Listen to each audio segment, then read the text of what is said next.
Good morning, everybody. Good to see you wherever you are coming in from. You are warmly welcome here. If you'd like to drop a hello in the chat, um, I would love to see where folks are calling in from, anything about how you're doing this morning. And it's lovely to be doing this class with Sati, longtime friends with Sati Center and with Insight Meditation Center. Gil, who founded both, is one of my mentors, and it's just a delight to be here with you. We are doing this class on working with fear and working with one of my favorite discourses in the Pali Canon, dealing with working with strong emotion, Majjhima Nikāya 4, the Bhaya-bhairava Sutta, fear and dread. Don't let that scare you away. Um, we're doing this partly as an intro to the class that we'll do a little bit later in the fall, starting in a month or so, looking at some of the foundations of Buddhist psychology. And so that's with Sati Center and New York Insight co-producing. So today's class will be included in that course. So the recordings from these, my part of the recording, nothing that you say gets preserved in those courses, but for privacy. But the material from this course will be included in that one. So this is kind of a prequel to, or a teaser for that course on Buddhist psychology. So it's lovely to see some names that I know and some folks that I don't. So I'll say a little bit about the flow of the day as we get going. We'll start with a short meditation, 15, 20 minutes. I'll open some of the themes that we will work with today around mindfulness of state and emotion. And then we'll dive in looking at some of the basics of nervous system physiology, and we'll look at the Buddha's personality typology system as a way of opening a question around what our primary psychological or protective strategies are in the world. And then we'll do some inquiry into that together in small groups. And then we'll come back to look formally at the text itself, looking at Majjhima 4. I'll talk us through aspects of the text, and then we'll go into another meditation looking at the Buddha's technique or practice that he did with himself. This is a text that describes the Buddha before he was enlightened, trying to deal with fear and set himself up to process it in a way that was healthy and would lead to the subsiding of that fear, and he does so.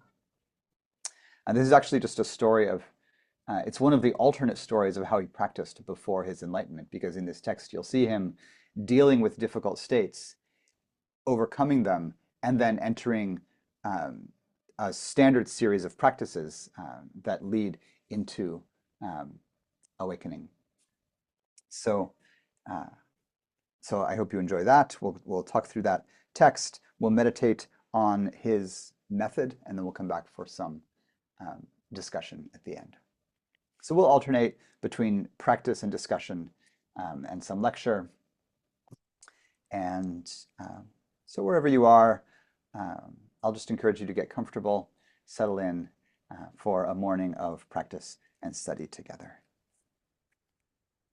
We'll start with a short meditation, and we'll go from there. So welcome to folks joining as we are starting. If you're just joining, I'm Sean Oakes. I use he and they pronouns. I'm in Northern California, on the ancestral lands of the Southern Pomo people. I'm about an hour north of Spirit Rock and a couple hours north of IMC and Sati in the physical world, and settling in on the first day of fall. So blessings of equinox to all those, blessings of the fall equinox to all those in the northern hemisphere, and blessings of spring equinox to all those down in the deep south. And wherever you are, whatever season it is, settling into your space. And we'll bring the faculties together for an opening meditation.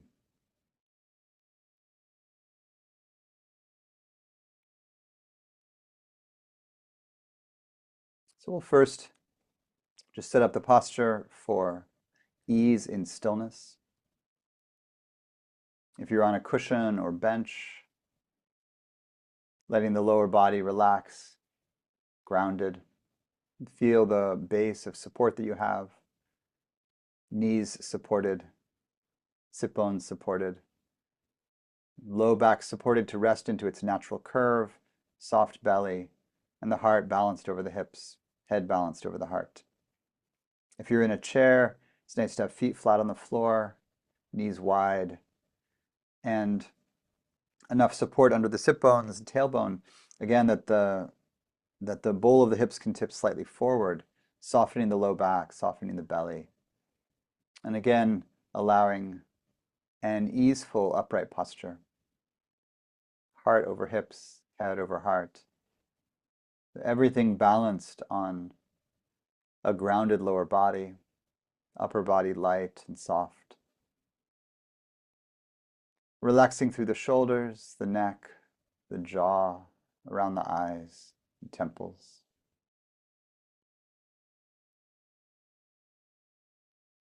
And as the posture comes into stability, often the breath naturally deepens, or you can draw in a full, deep breath intentionally.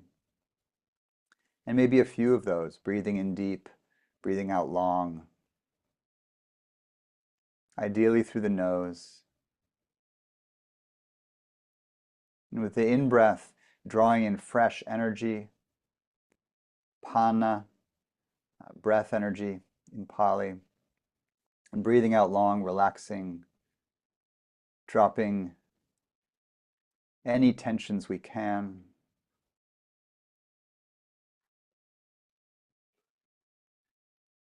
And as you feel the breath moving through the body, you can allow the whole body to be present in awareness, present in attention, and allow the breath to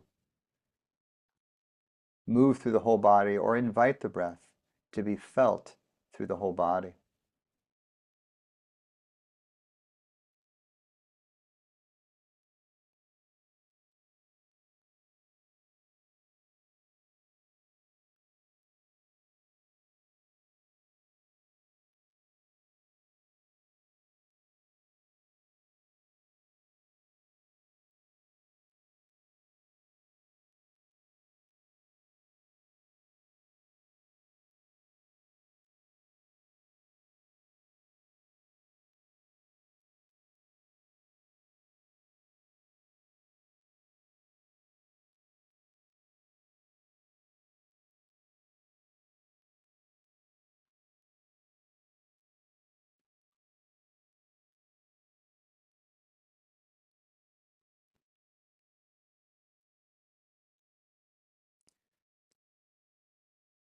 So in the Buddha's instructions for mindful awareness, he invokes three qualities at the beginning of the instructions to bring forward. We bring forward an energy of engagement and interest, a kind of wanting to understand our experience. So there's an energy we uplift. This is called atapi, ardency, passionate engagement. So you get interested. Then there's the energy of mindfulness itself, sati. Mindfulness connected with memory, connected with the ability to remember. We can only remember that which we notice. And so mindfulness has the quality of knowing what's happening. So right now, as you breathe, as you listen, as you sit, is there mindfulness of the body sitting, mindfulness of sounds coming in? You know that you're listening. Mindfulness of sensations and energies, and the movement of the breath. So we know what's happening. And then there's the quality of understanding, sampajana, fully understanding or comprehending what's happening. So that mindfulness and full awareness or deep comprehension is not just knowing what's happening, but understanding what's happening. And so we bring forward these basic qualities. We bring forward interest in what we're doing, attention to what we're doing, and the understanding aspect of the mind.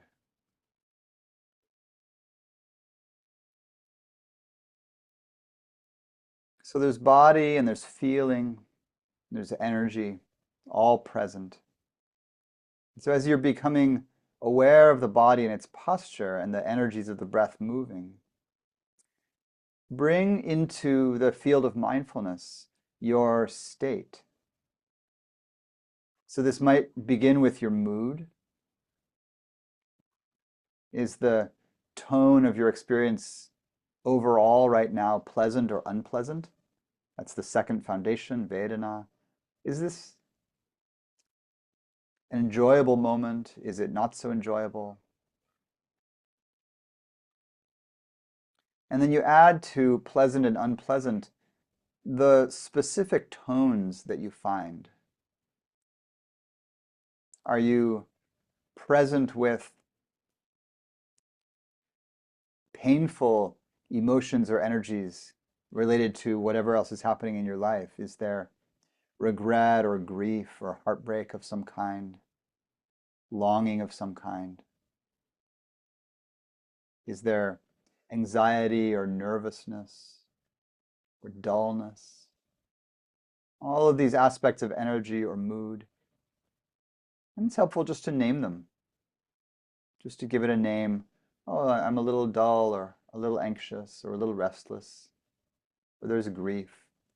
Not all of these are bad or negative. They're just energies that are here.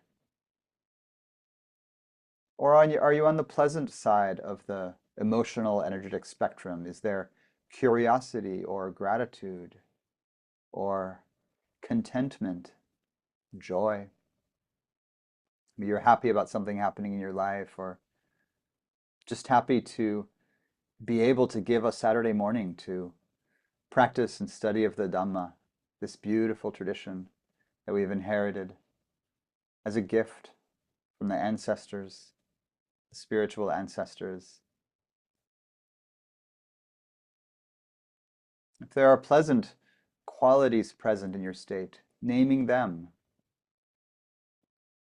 And of course, you can have a mix. You can be grieving and grateful at the same time. You can be restless, but also delighted. So take a moment and name a couple of the energies that you find present.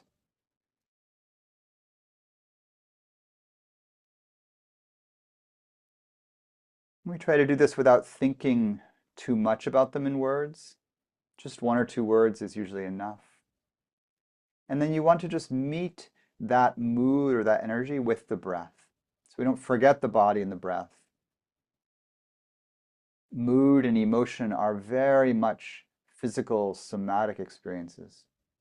You feel heartbreak in the body. You feel joy in the body. So we let the breath and the energy of the stable posture really meet, come into contact with the mood, the state.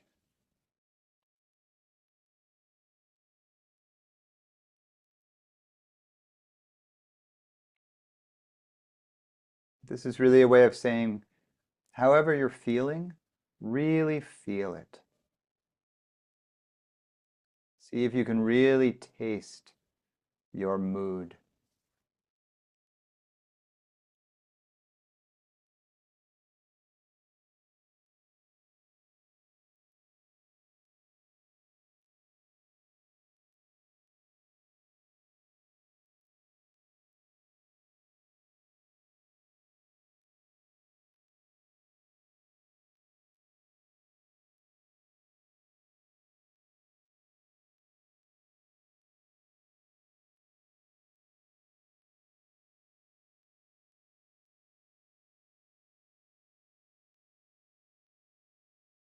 And then as you have a sense of your state, your mood, the energies that are present,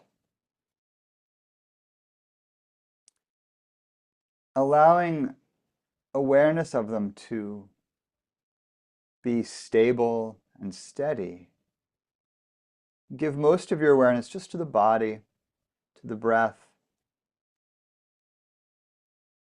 so that the breath and the energy of presence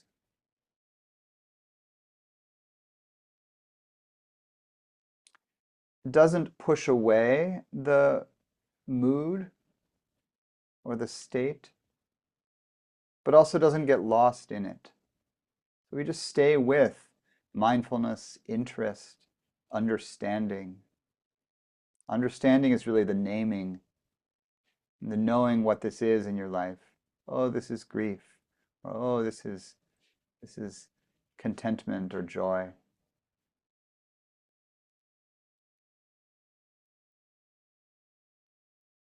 And if your sense of your mood and your state is stable, then just give most of your attention to the breath.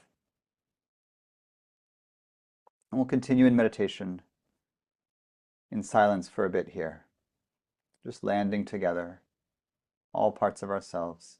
Welcome.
We'll seal this opening practice with the homage to the Buddha. The words of the chant are in the chat, and many of you will know this. Honoring the qualities of the Buddha as blessed, perfected, and fully awakened. I'll sing the homage 3 times, and if you're in a space where you can make some sound, I encourage you to chant it along with. Namo tassa bhagavato arahato samma sambuddhassa. Namo tassa bhagavato arahato samma sambuddhassa. Namo tassa bhagavato arahato samma sambuddhassa.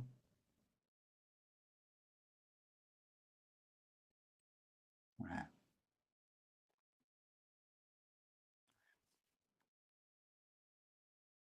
So,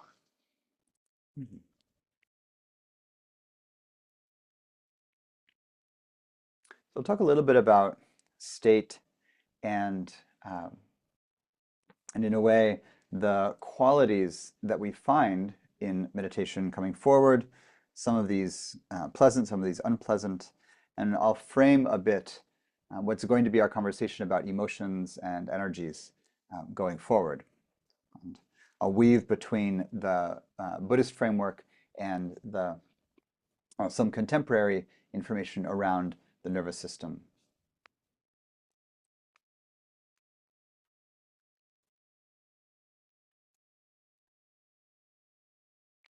All right. So when the Buddha describes emotion, he doesn't use a word that easily translates to emotion, first of all. And one of the things that's sometimes difficult for folks not coming from South Asian or Southeast Asian cultures is that in European and post-European cultures, we have these words, thoughts and emotions, or heart and mind and heart, and think of these almost as different faculties of our being, different aspects of our being, that we have a kind of mental life or experience and an emotional life and experience, and of course a bodily life and experience. So, the mind produces thoughts, the heart produces emotions, the body produces sensations, something like that. And so this is a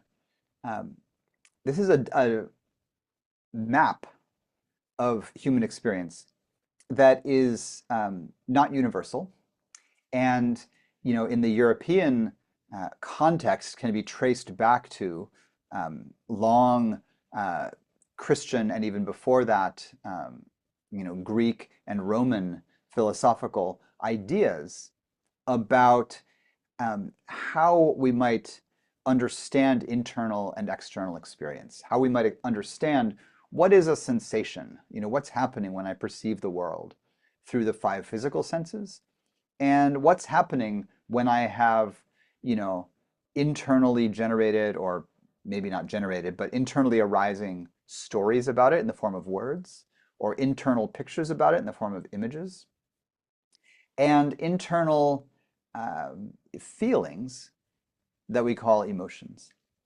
And some of this traces back through philosophers like Descartes, who was trying to both be a rational investigator of what internal experience actually is and what we could know means anything, but also at the same time, to save his neck, was trying to prove, in quotation marks, the existence of God.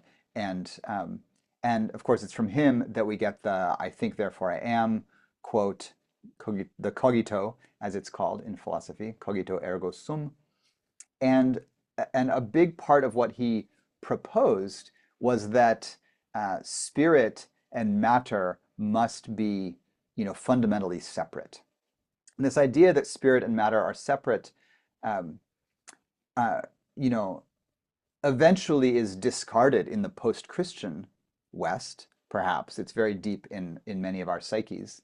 Uh, but but it shows up, transformed in ideas about how, the mind is this disembodied function, but then there's sensations. And the things we call emotions often seem to float somewhere in between. Like you clearly feel them in the body, but they also have a story component, a narrative component. And in psychology, emotions as a category, are given tremendous importance because of how powerful they are in determining our happiness or unhappiness, but also in constructing the stories that frame our self-view or self-image, right? How we understand who we are and what we're doing here. This is really a story about how we feel and how we think about what we're doing here. So we have these categories of thoughts and feelings as separate. In South Asian philosophy and spiritual practice, as we find in the Buddha, these are not separate categories at all. So the Buddha doesn't have lists of emotions per se. What the Buddha has is lists of qualities that that flow between what we might call, you know, cognitive or thought or mental qualities, and things that we might call emotional or even energetic qualities. You know, and you see this in common lists like the list of the hindrances, where these five energies or experiences that get in the way of deepening in meditation and concentration, deepening in stability of mind and heart for practice. You know, it has some qualities in it that feel very emotional to us. Like the opening one, sensual desire, feels like an emotion, and ill will or hatred, the second, feels like, okay, that's clearly very emotional. But then we get these hindrances that weave between maybe the physical, somatic, and the emotional and mental. Restlessness and worry. You know, like restlessness has a kind of physical quality, can't sit still, but it also traditionally defines a mental habit of the mind jumping from one thing to the next.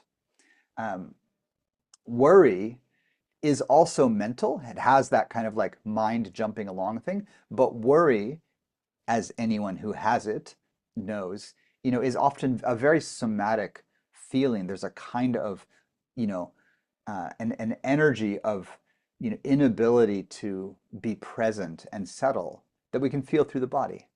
And likewise, its partner hindrance, sloth and torpor. Sloth is the old Victorian translation for laziness, and I wonder if we would be, you know, better served by just coming straight out with it and saying that laziness in practice is a hindrance. It's easy enough to say like, oh yeah, I've got some sloth and torpor. Torpor is the physical, heaviness, sluggishness, dullness side, by which a lot of us just mean, you know, I'm exhausted from dealing with capitalism or whatever, parenting, life in the modern world. Um, so torpor is a kind of energetic dullness. Again, kind of emotional, kind of somatic. Um, but also like sluggish thinking is a kind of torpor. But sloth, laziness, the great, one of the great old sins, um, for the Christian world, you know, is is that a mental quality? Is that an emotion? What is sloth? Resisting my work, not wanting to practice or go to work or go to school or deal with something, anything. Um, you can tell that it's a kind of energy, and it doesn't fall neatly into the categories of thought or feeling. And then the last hindrance, doubt, um, again, feels very mental to many of us. I think it's one of the deep, you know, hindrances of narrative, of thinking. It's deep in my story of myself. I can't do this, or or the path isn't good, or the teacher isn't good, or I'm not good and capable enough to get free. Doubt feels very mental, but when you engage with it, and this is the punchline of this whole part of the talk, anytime you engage with any of these things, you're going to find that they have a narrative aspect that we could call mental. They're going to have a somatic aspect. You can feel them in the body. You can feel doubt in the heart or wherever, a kind of constriction. And the combination of those two, right? A sort of energy that comes out of how narrative or meaning has a bodily impact, or expresses itself bodily. It's those intense, combinations of qualities that in the West we're going to call an emotion, right? So what does it mean to be angry? Or not what does it mean, but like, what is the experience of anger? And a lot of folks will say, it's in the chest and it's hot or tight, something like that. But also, I'm just obsessed about how I'm right or they're wrong or something is unjust. So there's a narrative component and there's a somatic component. And we're going to say, for all of our emotions, you'll be able to find this mix of story, narrative, and somatic or sensational content. And so all of the Buddha's lists of qualities are going to weave between what we call thoughts and emotions. And so generally, I will call these, and many of Dharma teachers will call these, qualities. That's just a translation of the word Dhamma itself, qualities. As in the fourth foundation of mindfulness is mindfulness of Dhammas, which we could say qualities or aspects of practice. But many of these are lists of things that are, is it an emotion? Is it a thought? Like the hindrances, but also like, on the positive or useful side, the factors, the 7 factors of awakening, right? So mindfulness itself, and then investigation, Dhammavichaya, all right, is that a cognitive quality? Maybe largely, but it also contains emotions like interest and curiosity, and then energy, virya. Is it completely physical, right? It also has kind of cognitive qualities of being inspired, narrative qualities of being inspired, wanting to do this, right? And so on through, through the list of the awakening factors. Rapture is both somatic and emotional. Tranquility is somatic and emotional. A concentration or immersion is everything, right? There's mental focus, but there's very much physical stability of energy, continuity of energy and somatic experience. And all the definitions of jhana and samadhi in the texts are all super physical, needing pleasure into the whole body, like needing water into a ball of dough. That's a very physical description of concentration. That's the simile for the first jhana. So some of these references you all will know, some of them you won't, don't worry about it. The main thing I'm trying to get at in this opening is to trouble our conceptual framework of what a thought and an emotion and a sensation are, and to really understand that what the Buddha is doing is not trying to analyze human experience into categories, like this is a sensation and this is a thought, but to analyze experience into categories that are more like, here's the hindrances. These are to be dealt with skillfully, right? These are challenging states to be diminished and prevented. Here are the awakening factors. These are wholesome or skillful states to be invoked, cultivated, uplifted, preserved.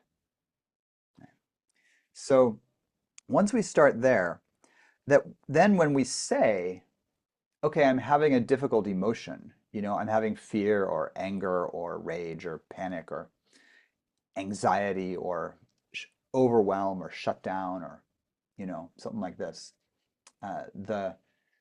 The energies that are hard to bear, that we're not just saying I'm having a difficult emotion, which also, particularly under patriarchy, can be a way of dismissing an experience as irrelevant.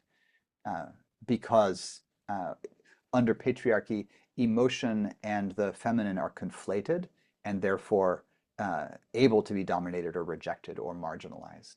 And so then there's a marginalizing through the Renaissance and the modern period, a marginalizing of emotion in favor of the rational or the mental.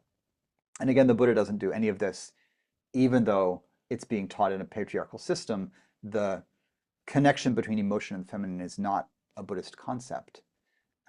What we see is really a fleshing out of a psychology where the heart of what we're looking at is not thoughts, feelings, and sensations, but skillful experiences and unskillful experiences, right? Qualities to be uplifted, qualities to be diminished. So let's take as our formative or core example of this a list that is sometimes called the three fires or the three poisons. And this is of course greed, hatred, and delusion. That's the common translation of them. I dropped the Pali words there in the chat for you. They're called different things at different points in the text. Sometimes they're not given a list name, which is why sometimes you'll see poisons, sometimes you'll see fires, sometimes you'll see defilements, but there's actually a different list of defilements that more commonly gets that term. And you'll see a couple of variations. So you'll see raga, dosa, and moha for lust, hatred, and delusion. You'll also see the term lobha, which is more specifically greed. So raga is like passion, so the sensual passions, not just sexual lust, but really sensual, meaning a strong desire for the experiences of the senses, whatever they are. So being super into music would be a sensual passion. Being super into, really loving your runner's high would be a sensual passion, right? It's a sensation. You like it, you want more of it. And of course, the relational sexual energies, are prime among that. You like looking at beautiful people of your style, whatever your style of beautiful person is. And maybe you like getting close to them or smelling them or touching them or whatever you do. Blessings to all that. The life of Eros. The whole realm of engaging with the senses is both, a healthy natural part of human life, and if you are trying to be free of the forces that cause you to be reborn again and again, you want to have a healthy relationship to Eros, right? You want to not be tormented by grasping for it, because grasping is going to propel further becoming.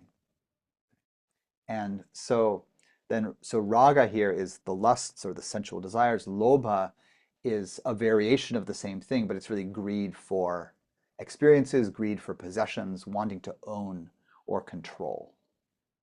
Dosa is not just a marvelous fermented South Indian pastry, although it is that as well, but here it is hatred or ill will, right? So I think it's important here to distinguish hatred and ill will from anger, which I think really is a different nervous system experience. Right? Anger is more like the emotional side, of a fundamental aversion.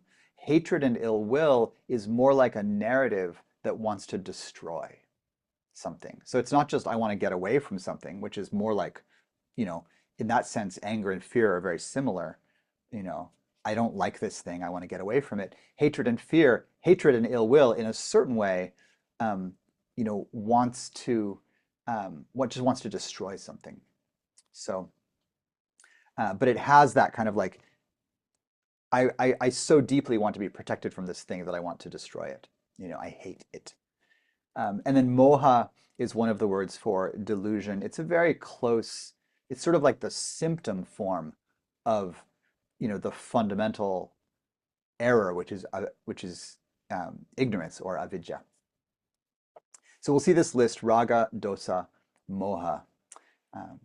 And one of the things, interestingly, that the early Buddhist system did, and it really gets fleshed out in the commentaries is there was a recognition that these three basic um, challenges can be used like a kind of personality typology. And so I want to flesh that out a little bit here as we start, and then we'll do the fun exercise of naming our own personality type and discussing that a little bit.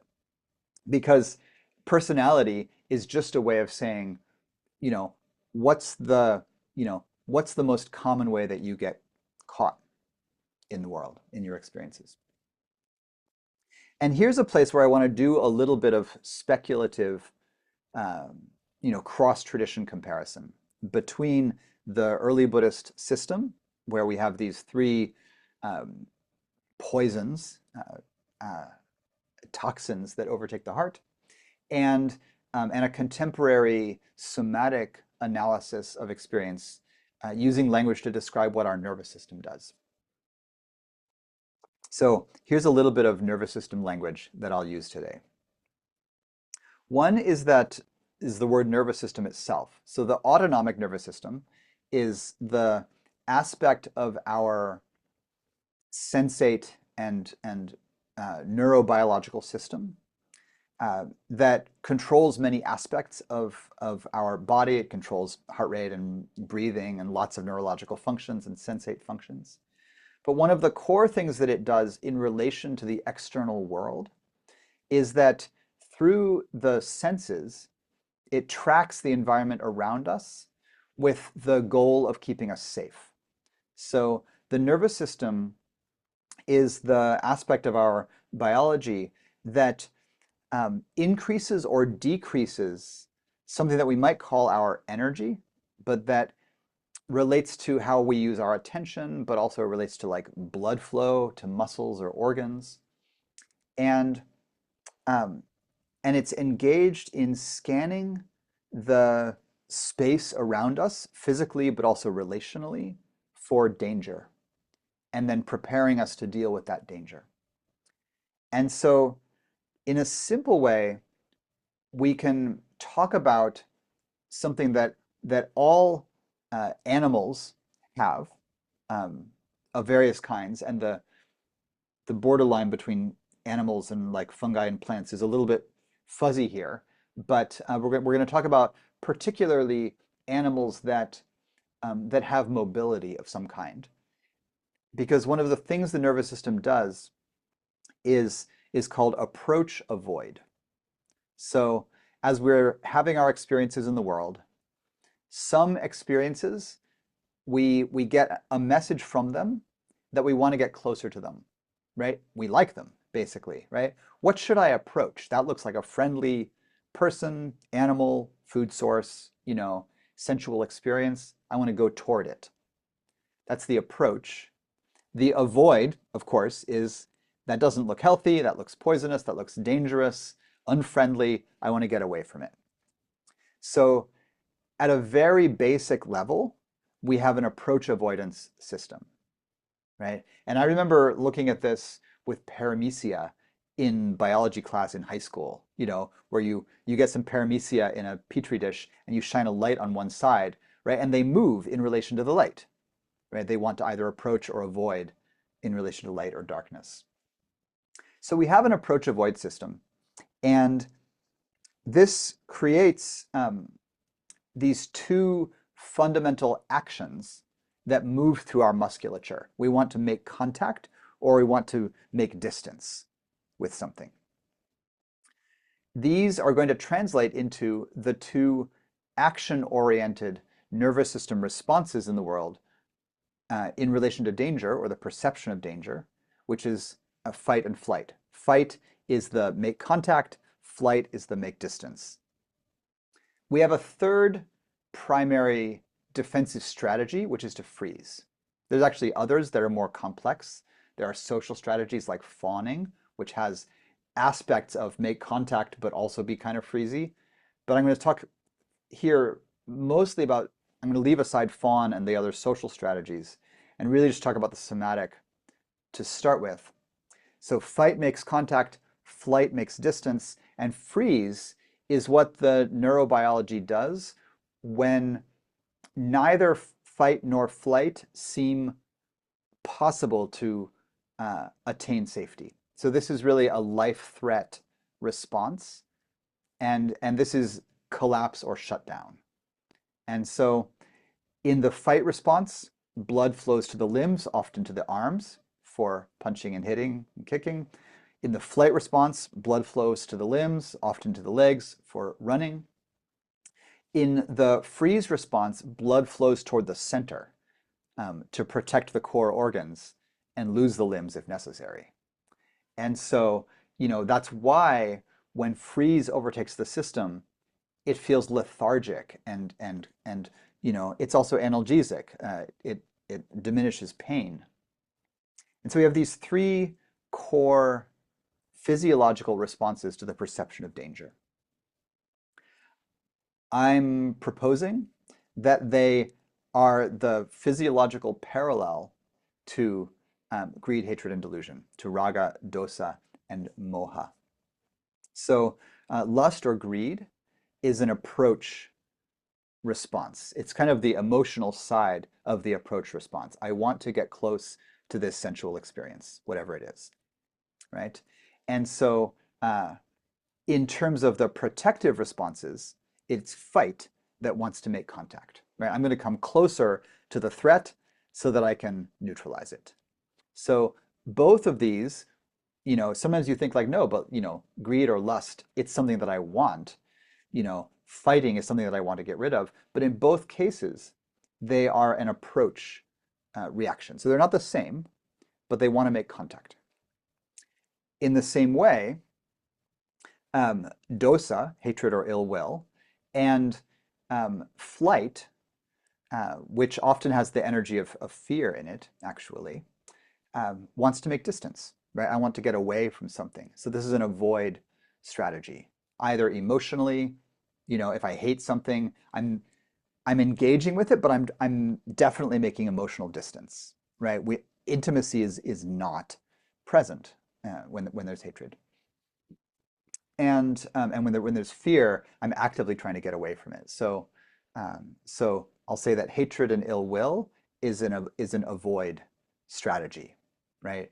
And flight is the somatic manifestation of that in a time of danger. So then we have the third, which physiologically or neurobiologically is freeze. Sometimes it's called freeze collapse. It can show up in different ways. Emotionally, it can often show up as a kind of overwhelm or fogginess, or deep depression. In the Buddhist language, we see delusion, moha, right? Delusion is characterized by not being able to think clearly. You just really don't understand what's going on. And so it's, by its nature, not conducive to action, right? If you're going to take action, you need to know what to do, and you have to have a clear, or even if you're wrong, you have some clear analysis of what's going on. I'm being threatened. I need to move. I need to do whatever. With delusion and freeze, you don't know what to do. There's not a clear path, and so the somatic result is a kind of immobility, right? And this can come out physically. We see it like after an accident, you see it in like shock. You basically feel okay, but you're not okay. But everything has gotten quite calm, as a kind of protective gesture. And you see it emotionally when, if you open your device on Monday morning and there's 300 emails and 10 of them are angry and you get a little overwhelmed, you might have a little like, oh, I don't know what to do. Or just like, I give up kind of response, right? A kind of emotional freeze or collapse response, right? Or you enter into an emotional conversation with someone and you just can't think straight and you just kind of like collapse. All of those are freeze responses. And so we have approach, avoid, and shutdown. And that these maybe have a parallel to raga or lobha, dosa and moha, greed, hatred, and delusion.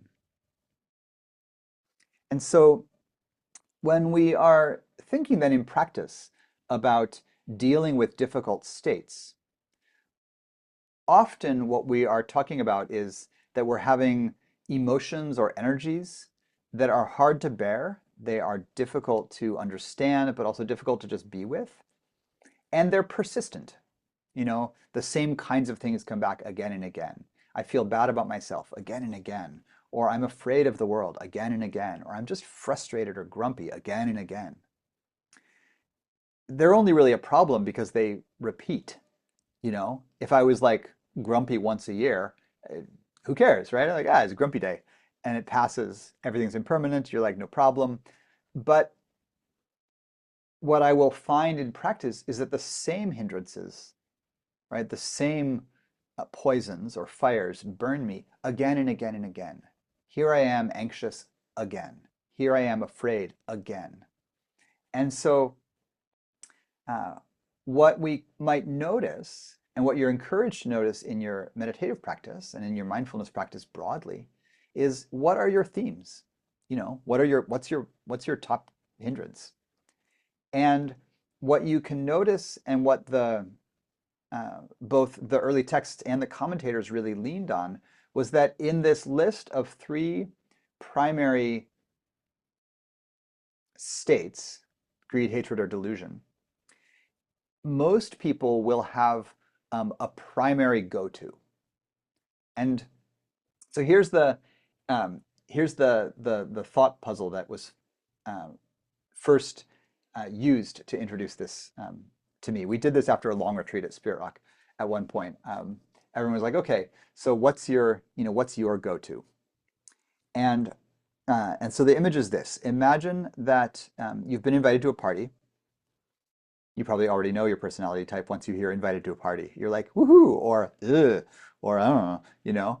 So approach avoid is already present. But let's say you get to the party, you walk in, and it's a party just because it's a complex situation. It's a room full of people, let's say. And there's lots of things happening. There's lots of different kinds of people. You know some, you don't know some. There's attractive ones, there's unattractive ones. There's music playing, you like it or you don't. There's food, there's all the whatever. It's a party. What's the first thing you do instinctually? Is your type that you're like, hey, we're at a party, and you're looking around the room for the things you like. So you're entering a complex sensory situation and you're looking for the pleasant. Where's the attractive people? Where's the good food? Um, you know, where's the good music happening? Oh, I don't like the jungle room, so we're going to go over to the drum and bass room, or the chill room. What's the space you want to be in? What's the people you want to be with? So, are you a greed type? The greed type wants contact, wants to move toward the pleasant, and that's your primary orientation. Type number two, are you what we would call an aversive type? Because you don't want to call yourself a hatred type, but call it an aversive type. Um, you walk into the room and you're like, oh God, we're at a party again. I don't want to be with these people. This looks relationally complicated. The food doesn't look very good. The music isn't very good. I wish I was at home with a book. Or wherever. I wish I was at a different party. But whatever it is, your attention is drawn first to the unpleasant, right? So you're a hatred type, or an aversive type is the usual way it's put. So is your attention drawn first to the pleasant and you're looking for that, or your attention is drawn first to the unpleasant and you're looking for that? Or third type, the deluded type. You walk in and maybe you're lost in thought. How did I get here? You know, or like, okay, my friends brought me to this party, and your friend is like, hey, do you like the party? An hour has gone by, and you're like, what? Oh, I don't know, maybe. You know, um, you didn't really connect with what was happening. You didn't really go toward the pleasant. You didn't really go toward the unpleasant. You kind of floated, and often you maybe were in internal space and you weren't really engaged with what's happening. A lot of meditators are actually deluded types because we like just being, hidden uh, in the introvert space.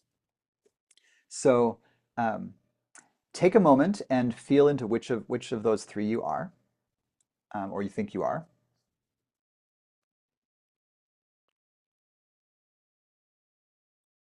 we're going to go into a little discussion of this for a moment here. Um, a couple other reflections on personality type. If you don't like the party example, don't worry about it. But the main thing to look for in your life, and you could look for real life situations of this, is um, what side of the approach avoid system do you naturally gravitate toward, right? Are you looking for the pleasurable? Are you averse to the unpleasurable as your primary stance as you move through the world? Or is that not really how you relate to the world, as kind of approach avoid, and instead you're kind of doing something else, particularly something that's pulled back or removed from contact, right? Because remember that approach and avoid both come from contact. And so is contact not really your thing, right? And then so you have more the diluted type. One deepening layer here, and this is something that Philip Moffat brought forward some time ago in a discussion of this, which is that often we have a surface reactivity, but it's going to be one of these things, and it's covering up a second or deeper reactivity, like um, like for myself, um, on the surface, I'm quite critical, often because I'm disappointed a lot. So I actually want contact, but I've been disappointed. And so because I've been disappointed, I have this kind of, protective mechanism of disliking things, And so you might find that. And there's a comment in the chat, this sounds a lot like attachment types very much. I think this parallels to attachment types, right? And so much of this grows in early childhood. Like, were you given, uh, you know, um, pleasurable contact, from your caregivers mostly, and the world around you, the environment around you, that led you to feel like the world was something that you wanted to make contact with, right? Or was contact from caregivers or your early childhood situation such that you drew back from it? You were like, it's gonna be better if I just like reject this or criticize this, or if I just, go into my internal world, you know. So, so it's very much we're in the realm of attachment dynamics here. So we're going to go into small groups here. We'll go into groups of 4 or 5. If you are, um, you know, the non-contact oriented introvert type or whatever, today, um, go into the group anyway, even if, like me, aversive type, often disappointed. I don't like small groups. Go in anyway, but you're always welcome to pass. So you don't have to speak if you don't want to. I'll encourage you to make titrated contact with these other kind people that you'll meet. But you can talk as minimally as you like. I'll say, time yourselves. We'll go in for maybe 17 minutes or so, somewhere between 15 and 20. I'll give you a minute warning near the end. Give everybody a couple minutes to just speak. So go around, make sure everyone has time to speak, and then you can just be an open conversation from there. And after the groups, we'll do a little harvest, and then we'll take a short break. The inquiry in the groups, the thing that I'll encourage you to share is, if you would like to, what you think your type is. So which of these 3, greed, hatred, or delusion, do you default to?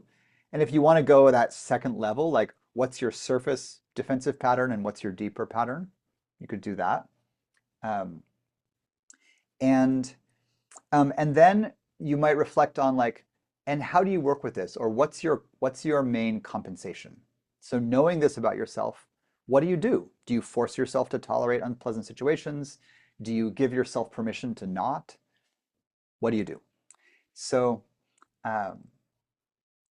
good. So there's your inquiry. What type are you? Like, what's your pattern? And then what do you do about it?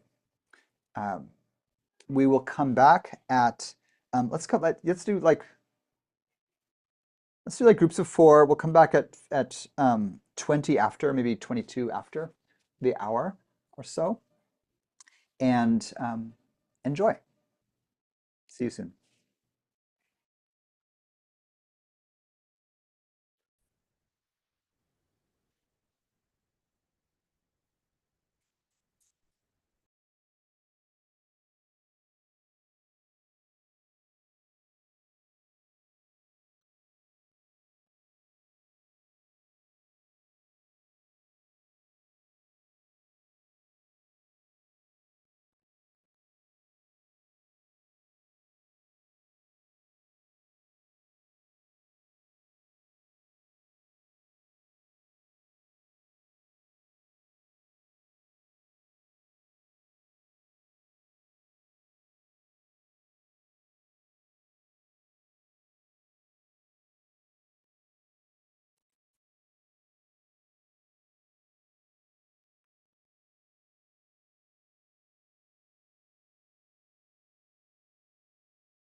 as we all return, welcome back. Greed types, I hope that you had a lot of pleasure. Aversive types, I hope that wasn't too painful. Deluded types, I hope you even noticed what we did. We'll have a little time here for Harvest. Any reflections on the conversation you had in your groups, on the typology scheme, or anything from the first part of the class before we go forward? It's helpful if you raise your electronic hand, which is down under reactions, if you're on a desktop or a laptop, and I'll call on you. So Ali, please. And then go ahead and unmute. Yeah, thank you, Sean. It's like a great contemplation again. For sure, before I come here, I thought I was an aversive type because I always see like what is wrong with this. But then as we got more into the conversation and I was thinking, it's just become somewhat of a situational thing. And there's some places that I go to, if I need to buy like something major or whatever, I become very aggressive as far as like aversive. Like what is wrong with this, rather than some people go to, oh, it's got this feature, that feature, or whatever. Yeah. But become very aversive. But then if it is going to like a sangha, I love to connect with people. But then it becomes situational. And then I thought, we were all reflecting, and then the other folks were sharing pretty much the same thing. Besides situational, is situational internally. Like if I'm feeling good, I'm happy about something, I get greedy. Otherwise, I become aversive, and then sometimes I'm not feeling. But I just thought maybe I should. So I came in knowing I'm aversive. I'm leaving with no, I'm all three, and need more Great. clarification in this situational characteristics of internal and external. Thank you. For sure, for sure. Yeah, I think that's common. They are they are situational by nature, right? Because they're all reactivities. I'm reacting to the world around me somehow. And and in a way they are protective strategies. So they are, what's my first go-to when I'm perceiving something being dangerous or, difficult. And um, or complex in a way, like I have to figure something out. So maybe in the party example, it's not dangerous. Ideally, a party is not dangerous, but maybe it's complex enough that my protective strategies are kicked in. You know, like like the greed type is afraid of something, right? They're afraid that things won't be pleasant, and so I have to search out the pleasant. All of these are ways to protect myself, and so part of how I might see the situational aspect coming forward is that I have different instinctive responses to situations that feel fundamentally safe versus situations that feel unsafe or dangerous to me. Um, there were a couple hands up, but I see Michelle, yours right now. So why don't you jump in? Okay. Thank you, Sean. Yeah, So our group was universally aversive. nice. And we all concurred that this is one of the delicious things about being on a long retreat is that you just get to be in that place of, not having to be in contact. It's the At aversive's least for me, I paradise. know that's a really pleasant part of being on retreat. But I'm also wondering, and a few of us mentioned things that we are aversive of or have distress about, or where fear arises, where it's connected to memory, Yeah, the recognition of something, sanya, right? We yeah, recognize something that's related to memory. yeah. And so I'm thinking, and I'm curious to get your thoughts, that maybe instead of exposure therapy, it's really more like memory updating. You know, so like when you're thinking about memory, it's like a thought comes up of something, that a thought or a feeling comes up around something that happened in the past. And Hmm. then there's a reactivity to that. I feel afraid again, or Hmm. whatever it is, aversive again.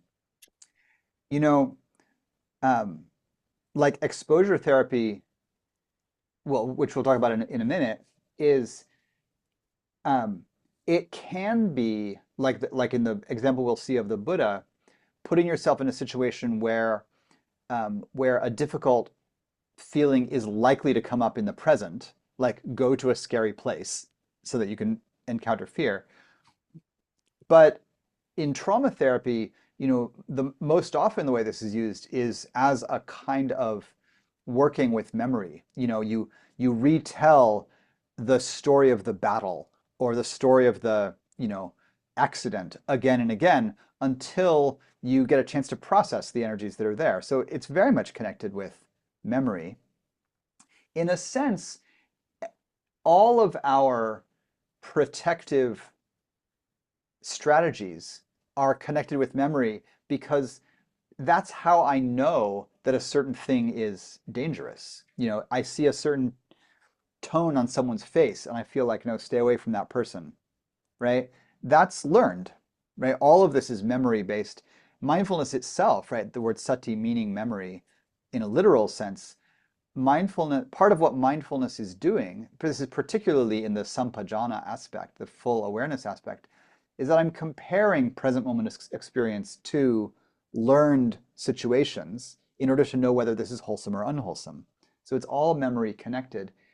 And so part of what I'm doing when I expose myself to the story of something distressing that happened or a situation that will invoke the feeling is I'm coming into contact with my somaticized memory of a difficult experience in the past, and I'm trying to process that in the present. So this is really trauma therapy, is what we're talking about.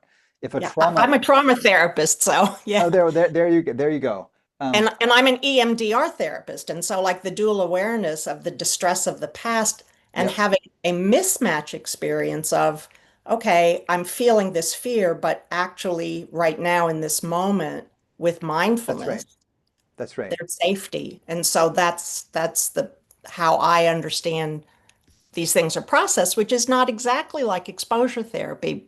But anyway, I just maybe that's a little For bit sure. too complex For to sure. talk about in this setting. But anyway, Well, just the connection to memory is very interesting to me. that's right. Well, keep that dual awareness piece in mind as we encounter the Buddha doing what he does, which is that Mhm, he puts himself in a scary situation and says, I'm going to stay present somatically mhm, until that activation essentially has passed. mhm. And so, you know, you can't do that if you're in actual physical danger. If there's actually a tiger staring you down, Right. it's wiser to leave. He's the thing he's afraid of is immaterial and Mhm, doesn't even materialize. He says like, I get scared when I hear the snapping of a twig. mhm, He lives in the woods. It could be a deer, totally safe, or it could be a tiger, unsafe, or a human, unknown. And mhm. so he's he's always, and I think we do this actually in meditation all the time. You know, we go on meditation retreat or we sit in our beautiful, you know, relatively safe room, we meditate, and the hindrances come up. And it's like, why am I freaking out? I'm in this like very nice safe place. And there's always going to be that, you know, that dual awareness of like, I'm I'm I'm objectively safe in this moment, but I don't feel safe. And so then and that's partly how I know that it's a trauma, right? Or that it's the past talking and not the Right. present talking. And this is what I also love about MN4, which is also my favorite sutta, is that the Ah, Buddha very explicitly talks about, I'm going to be curious about this. Why that's am right. I experiencing fear and dread here? And like it's the investigation and the curiosity that That's right. allows him to sit with that. Yeah, That's I right. love this. Thank you. Awesome. I'm glad you're here. All fans of Majjhima 4 are welcome here. Um, uh, one more, and Kelly, your hand has appeared and disappeared, but do you want to jump in? Yeah, just something maybe a little more mundane, like not Sure. really. When you described, I think one thing is our group thought that it's the conditions, and I think Ali mentioned this. It's the conditioning and the conditions that we change, and it's not something that can be necessarily fixed. But as for myself, I kept thinking, well, the description of the party sounded like, oh yeah, of course I'd want to go find the interesting people and eat the good food. And, but, then I sort of I don't know, sometimes I think I'm the delusion one because I don't really know, like, especially when I'm, there are these categories. I'm like, Yeah. oh, when I think about my job, I'm combative and I want to, confront the person. And then I want to like find a new job and go away. And I don't know. Yeah. So I'm a little bit all over the map, and I'm trying to find you wherever you are. But anyway. Yes. Yes. So that's just to say that it seems a little more complex than It's, we are not, we're not linear beings. None of us are one of these things only. And the experience you're describing, in a lot of personality typologies, the way to really confirm for yourself what your pattern is to get into a room with a whole bunch of people who think they share the pattern. And then you talk about it and everyone's like, oh yeah, I'm totally like that. I don't really fit into any of these either. And everybody says that and you're like, oh, this is the deluded panel, you know. And deluded folks are the ones who will resist the typology or not know where they fit in it or reject the whole scheme. It's totally fine. And all of these protective strategies, because again, it's a protective strategy to not identify. To say like, yeah, I just don't fit into that thing. I'm protecting myself from being boxed in a certain way, or being overly defined. I'm going to remain undefinable. This is a great, trait. And, in a certain way, there's Rob and I were talking while you all were in the groups, I was saying like, I kind of think just reading the text that the Buddha maybe was an aversive type. Like he's just so critical of the world and all the things. And like his core thesis is that there's a lot of suffering, but in the Dharma, especially among like crack meditators, I think you actually find a lot of deluded types because the strength of the deluded type is that you're not as easily attached to things. It's actually relatively easy to enter a quiet internal space where you're not really engaging with contact. And so then you might be talented like at concentration, right? Which I know some teachers who were like, I'm totally a deluded type, and that's part of my strength as a meditator and a contemplative, because I'm already inclined toward renunciation, actually toward letting go. Neither aversive nor grasping. That's actually the definition, beyond perceptions of pleasure and pain, is in the definition of the fourth jhana. And so, it's very close to equanimity in a certain way, if you can bring some wisdom into the deluded mind state. And that's true for all of them. Like the aversive type often sees very clearly. Like you really understand what's going on. You know it's not good. The greed type is loving and generous and contactful in delightful ways. You can actually see the good in the world. They all have positive spins. In a sense, there's nothing wrong with either approach or avoid or neutrality, except when they're creating suffering, except when our habitual patterns of reactivity to the world are behind the ways that we are, habitually unsatisfied or, experiencing dukkha. There's a question in the chat. Do I consider memory equal to conditioning? It wouldn't occur to me to say equal to. Conditioning happened in the past, so in that sense, it's part of the field of the past that memory is related to. There's some way that we can think of the teaching on kamma or karma in a very simple way to just mean everything that happened in the past that we've interacted with, including our own actions, but also the actions of others that impacted us, cultural settings, everything.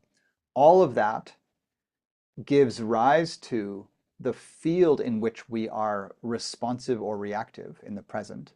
And then based on our responses or reactions, which is to say intentional responses or unintentional reactions, we make choices. we have feelings. Based on those feelings, we make choices. Those choices add to the stream of conditions that pours forward, and our future states unfold based on those. And the teaching on karma just says, be sure to understand that one of the most relevant or strongest forces that is at play in our future states is our own actions. So the different question, is exposure equal to desensitization therapy? In contemporary therapy, those are adjacent but not exactly the same definitions. And I'm speaking of them very broadly here, as you'll see in the text. So I don't prefer desensitization myself because I want to remain sensitive or sensate, to the world. I actually want to experience the world more fully rather than less. But I want to be able to experience the energies of my protective patterns, like in relation to difficult things that happened in the past, without excessive reactivity or suffering. And so in that sense, I want to be more equanimous, more energized, more tranquil, more, compassionate in relation to them. And I think those are different than desensitizing. Is introversion or extroversion connected with greed or aversion? Maybe. Those are other personality patterns. Sometimes I think of introverts, as commonly, but not always, adhering on the sort of aversive or deluded side of the spectrum, and extroversion often, but not always, adhering on the grasping side of the spectrum. But you can think of them as variations of the approach-avoid system. So maybe they do map onto this somewhat. A question about gendered aspects. This is important. It is sometimes said that the fight and flight description of the nervous system is based on a masculine kind of muscle system oriented response to danger, where a more feminine oriented response is the tending and befriending. I think that's a very useful framework sometimes. When we are working in cultures where masculinity and femininity are framed and understood in accordance with those energies, I don't know that we have enough evidence to say that that's cross-culturally universal. So there are cultures where masculinity and femininity are defined differently, where there's a lot of tending and befriending in masculine archetypes, where there are, feminine warrior archetypes. So I think there's some ways that there are biological tendencies, and that's a very dangerous slope because of cultural politics now that tends to want to make a stronger gendered binary than is found in nature. And of course, there's a whole range of expressions of feminine and masculine energies that crosses through many kinds of gender expression that doesn't so equally fall into a binary. But we can talk about, if we sort of leave aside the gendered piece, which I think is helpful when we're talking biologically, we can talk about, a preponderance of like muscular system responses versus social system responses. In the fighting and flighting, in the fighting and fleeing responses, you can see aspects of how we, might be have instincts to respond to danger that are contextual, where like, oh, I can tell that a physical response is appropriate here, but also there's just, it doesn't actually mean that we're going to fight or flee. Like hardly any of us fight nowadays, in situations that I find dangerous, like, a Zoom call with difficult people at work, I very rarely run out of the room. Fighting and flighting, I'm saying it again, fighting and fleeing is a way of saying that there's, like blood flow to the limbs, which might say like, oh, I'm starting to feel kind of activated or tense or buzzy through my periphery. If I'm actually in a social situation, and maybe this is a way of saying, if we go back to, gendered language, we could say, or masculine, feminine, which isn't quite gendered, but masculine, feminine energy language, we could say that in a culture where physical violence is more and more rare and socially unacceptable, I'm going to express my self-protective impulses socially, or internalize them emotionally. So I'm going to feel nervous, but I'm not going to say anything. Or I'm going to argue, but not fight. Or I'm going to try to, be conciliatory. I'm going to fawn or befriend, as a social strategy. And both, male gendered and female gendered and non-binary folks can do all of those strategies. But you'll see different impulses arising in different folks. And there may be some correlation to, levels of various hormones on the biological side, but I think there's also complex cultural determinants for what patterns we bring forward. All right, there's a question on how can we train to be comfortable with the uncomfortable. That's kind of exactly where we're going here. So I'll leave that aside. We'll let the Buddha answer that question. Luis, if you want to jump in. Hey, Sean, everyone, thank you. I have not shared with my group in the breakout, but one thing that I noticed in the last year or so, I see myself as the aversive type, and I've worked on deconditioning, weakening this over the last 2-3 years. And as I have successfully done so to a certain degree, I noticed that attraction becomes more and more often. So it seemed like aversion was suppressing the attractive tendency. Now that I'm a little bit more freer or weakened, it seems like attraction now can finally show up. So I found it an interesting thing, or maybe even an indicator with your second prompt that the deeper tendency was maybe the attraction type, but aversion was masking, suppressing it. So yeah, I thought that interesting development. I think, that particularly parallels the bit that we were saying before the group breakout around attachment types. That, very often if my, like as an infant, if my attempt to reach out for intimate contact was, perceived, somatically as a failure, or like I didn't get the response I wanted, or like, the parent figure was either, like aggressive, right, dangerous, that's going to create one response. Inconsistently available is going to create another response. Overbearingly contactful is going to create another response. Stable and loving and available is going to create another response. And so you get your attachment types where my attachment type is a way of talking about what are my layers of response or reaction to my core desire for contact. The attachment theory might end up saying something like, as social and, nursing kind of mammals, we are, what you're calling like attraction types. We are drawn toward safe, intimate, loving contact as our first impulse. And then when that's, when that's met with varying degrees of success, we develop a self-protective response in relation to that. And that's going to become my attachment type, whether it's, insecurely attached or a kind of disorganized attachment because, the parental figure wasn't there in various ways or was inconsistently there.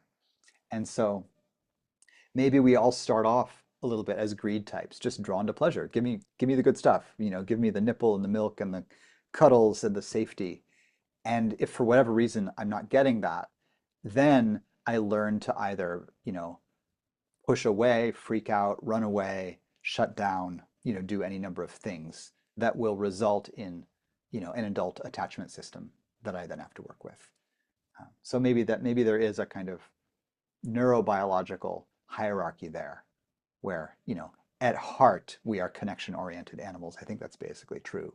And then we develop our strategies after that based on our experience of, success or failure at attaining that contact in early life. Nadia, please.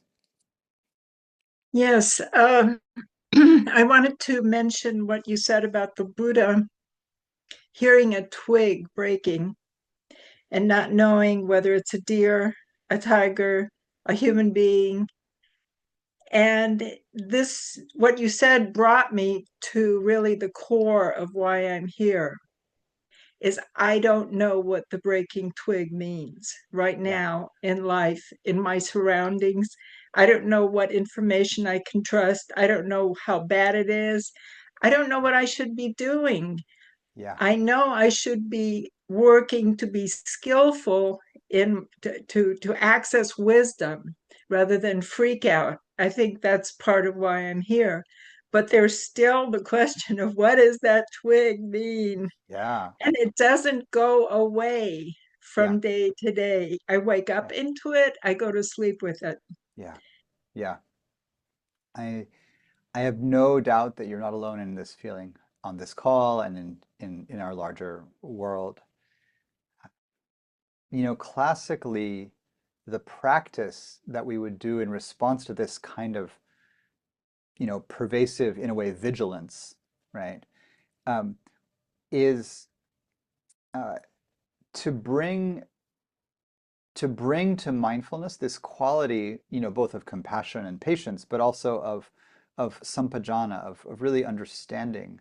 So, if I'm really not clear moment to moment what is going to be a threat or not, uh, somehow I haven't learned how to like parse or sort the information coming in from outside.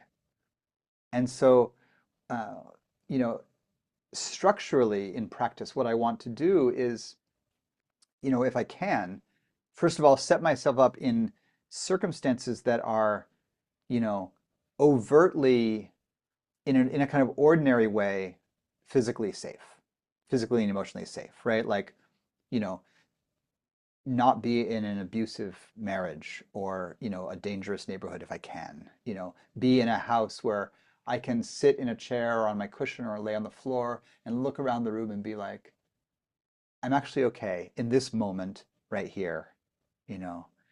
And and then with that as the foundation, and you really have practices like just really look around the room, like let myself really see the space. Because I might be freaking out, like I think I'm not safe, but I'm just looking around and I'm like, there's the lamp, there's the desk, there's the chair, there's the ceiling, there's where the doors are, the windows, here's the light. It's 11 in the morning. Like I'm just orienting.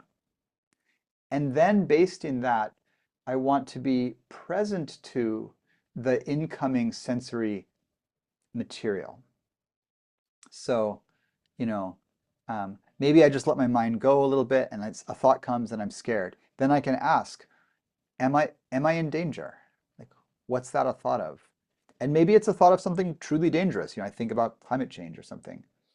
Um, and and then you can understand, yes, that is a real danger. And in this moment, here I am, I'm okay, you know. Um, or you can think about, or you want to be able to discern what's a concrete danger and what's a more like a conceptual worry. So like, uh, you and I maybe are of roughly, we're within a few decades of being a similar age. You've been around for a little while. I've been around for a little while. I've been taught to be worried about nuclear war for my entire life. There was a period where I was taught to be very worried about it. And then that lapsed. And then I was taught that, like, yes, it's possible, but it's highly unlikely. So, know that about the world and you don't worry so much. It's still a possibility. I could let myself become upset about it if I focused on it. But I also have enough discernment and wisdom about the world to know that um, that that's not it's not a high immediate likelihood, so it's not a useful worry in that sense. And all of this is not surface level conscious. Like it's sort of just like the tendency to worry about, nuclear war with Russia kind of faded over time. I worry about other things now, right? But that um, that kind of discernment is what we bring to everything in the world. You know, you come to understand the wilderness that you're in such a way that, like, yeah, the twig breaking, it could be a tiger. It could be, you know, a dangerous human. It also could be a kind human or a deer or a quail. Um, and actually, you know, you've lived in the wilderness long enough to understand both that, you know, it's likely not dangerous, but also that if it is dangerous, you know what you'll do. You know, you'll like make a big noise or walk back to the main camp and be with other people, like get to a safe place. Like somehow the question partly that I hear is like, how do we teach our nervous systems to be more at ease in the world, even though the world is patently dangerous in part, but it's not 100% dangerous, and it's not imminently dangerous for most of us most days. So how do we learn to rest enough into that that we can actually be happy, you know, happy enough, do our practice, you know, deepen in meditation. And so the beginning of this really is, you know, with a lot of compassion and patience and spaciousness, getting to know your own nervous system and beginning to investigate those moments when the fear comes in. You hear the snapping twig. What is it? And just say, okay, slow down. Let's just be with this moment. What's happening right around me? Who's nearby? You know, am I actually safe in this moment? So I'm hearing the snapping twig. What is that? What am I hearing? You know, and so that, you know, there's not a magical solution because, you know, you're a vulnerable human in a difficult world. But our practice includes this aspect of really understanding the world around us so that we can know more clearly on an intuitive or, you know, impulsive level when the self-protective gesture is necessary and when it's not as necessary, you know. So that's going to be part of our practice always, I think. Yeah, for sure. All right, Larry, let's do one more and then we'll jump into the text here.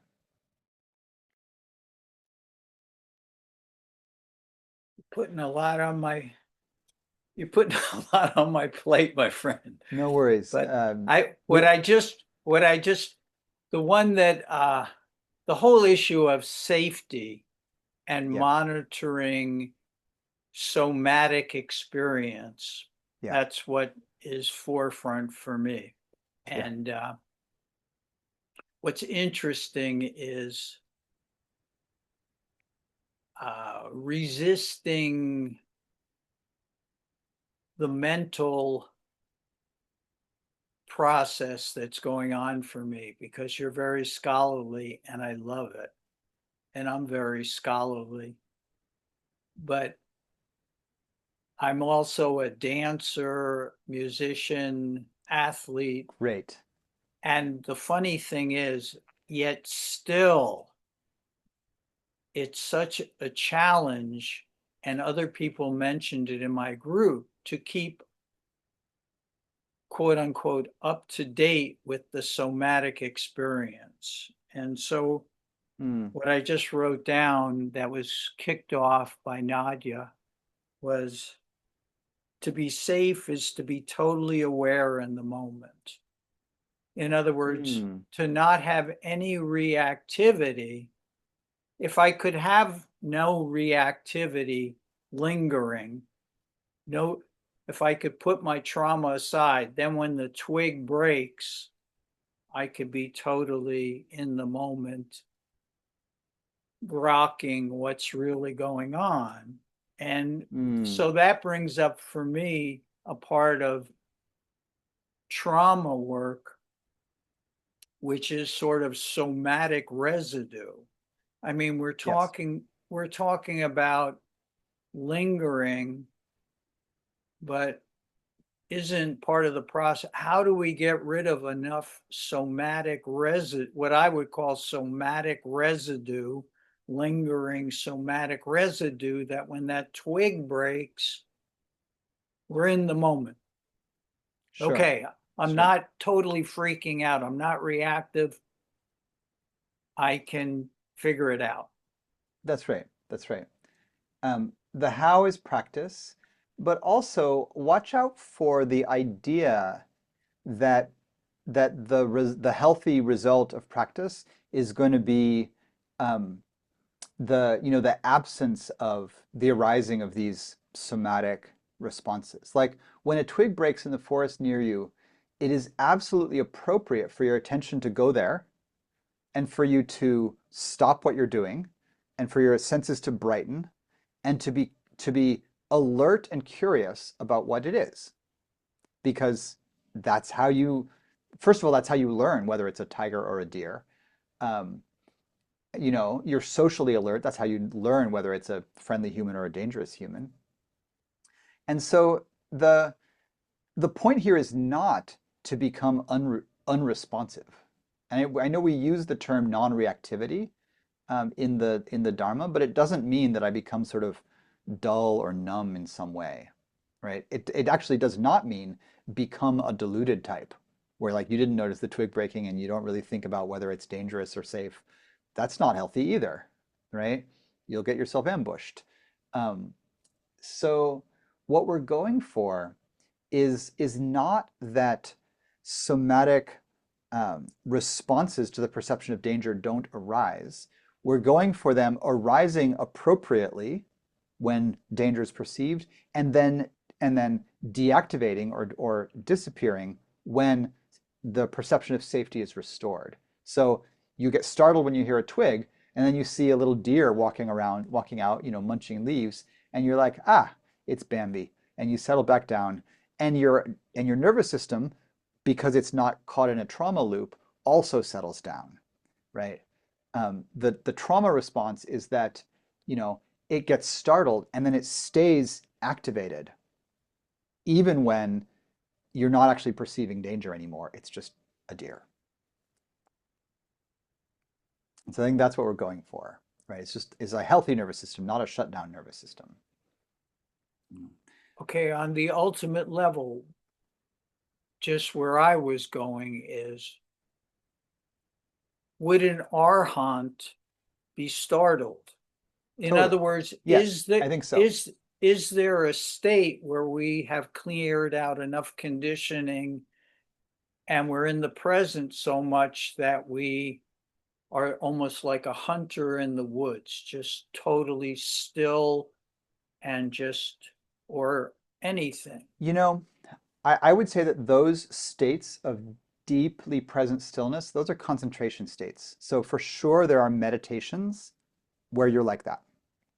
But including like open awareness meditations, where it's hard to be startled because you're open to all of your senses, but you're rooted in awareness, which is going to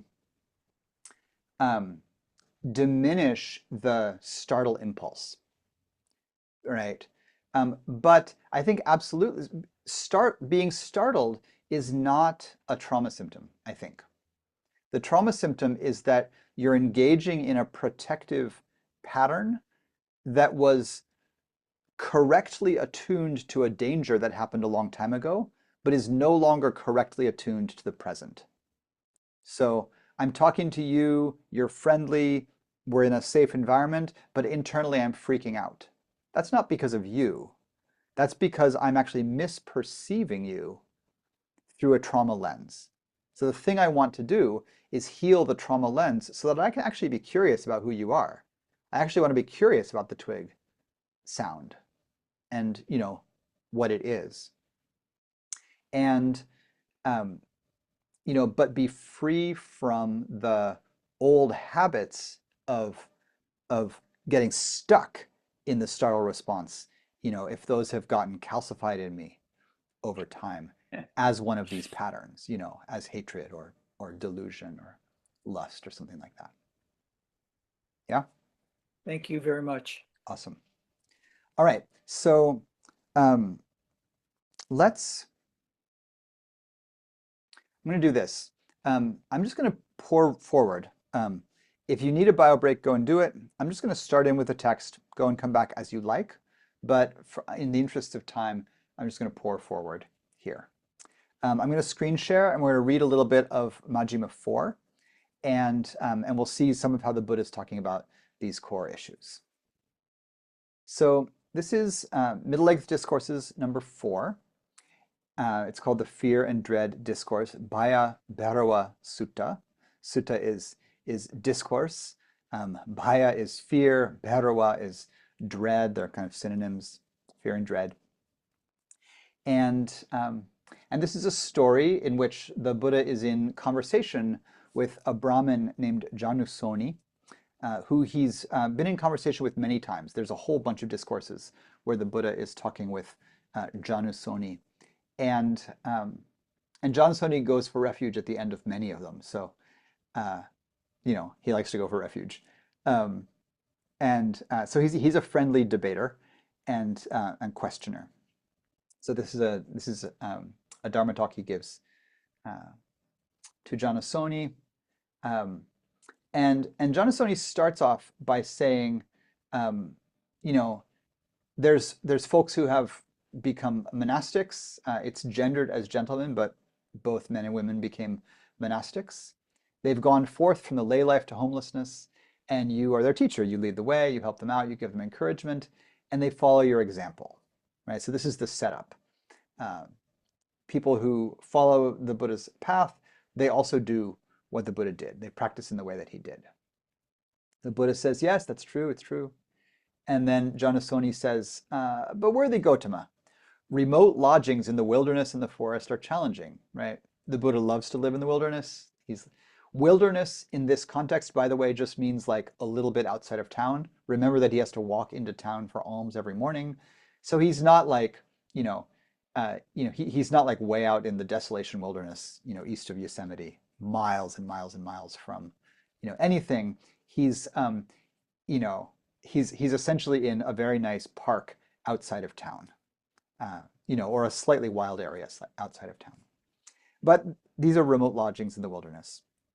And there are wild animals and there's, and it's essentially lawless, by the way, also, right?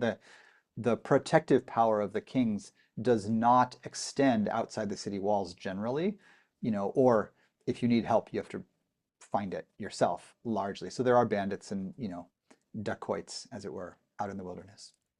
So there are dangers, out here in the woods. So remote lodgings are in the wilderness and forest are challenging. It's hard to maintain seclusion and hard to find joy in solitude. The word seclusion here specifically points to not just being alone, but seclusion of the senses. So this is a concentration practice where you are drawing in your senses. And this, of course, relates to how we relate to danger, because if you're drawing in, if you're closing your eyes, if you're ignoring sounds, you're not going to be as alert to dangers nearby. So it's difficult to do that practice in a dangerous wilderness. And it's hard to find joy in solitude. The forests seem to rob the mind of a mendicant who isn't immersed in samadhi. And the Buddha says that's true. Everything you say is true. And then, and the Buddha tells a story basically saying, that happened to me too. So here's how it is. He says, before my awakening, when I was still unawakened, but intent on awakening, I too thought. So this is a story from before the Buddha's awakening, before his enlightenment. And the term intent on awakening, that is a translation of bodhisatta. So bodhi is awakening, and satta is sometimes translated as being. But as you'll see in the side notes here, which are from our translator, in this case, Bhikkhu Sujato, satta perhaps more accurately means one dedicated to or intent upon or fixed on. So this is someone intent on awakening. And this is important, I think, for our story here, because the Buddha is not just trying to be present with things as they are in a non-reflective kind of way. And he's not on a path that has no goal, but there is a clear goal to his practice, which is awakening. He is intent on awakening. And this is in part just a corrective to some modern ideas that we may have come across through the influence of non-dual systems like Zen, and others that will really emphasize having no goal in practice. just be present, don't worry about where you're getting to. That is a fine practice instruction. Like if you're always fretting about where you are on the map, then you're not concentrated, really. But as an overall view and intention, being intent on awakening is wholesome. So the Buddha is intent on awakening, and he is a bodhisattva. And he thinks to himself exactly the thing that Janasoni said: remote lodgings are challenging, it's difficult, the forest robs the mind of a mendicant who isn't immersed in samadhi. Once you're immersed in samadhi, you're good to go, right? You don't feel any danger or unsafety, the mind is at peace. But until that point, you have to deal with all your afflictions. So then he thinks, there are ascetics and Brahmins with unpurified conduct of body, speech, and mind, so bad sila, bad ethics, who frequent remote lodgings. Those ascetics and Brahmins summon unskillful fear and dread because of these defects in their conduct. So the proposal here, right, is that there's a direct connection between ethics and emotion. You're feeling fear and dread because you've acted unethically, right? In other discourses, it's fleshed out that, one of the reasons to act ethically is that other people will feel safe around you, and therefore they won't want to harm you, and therefore you'll be safer from them. And so your ethical actions help create the field of safety for yourself. They also create states like non-regret, non-remorse, non-guilt, non-shame, all of which are conducive to feeling good and at ease, Like how many of us deep on retreat have had a shame attack, or, think about something in our past and we feel guilty or remorseful about it, Part of purifying our conduct is to create the conditions for, what's called the bliss of blamelessness in the future, where we can settle and not feel afflicted by thought of the past.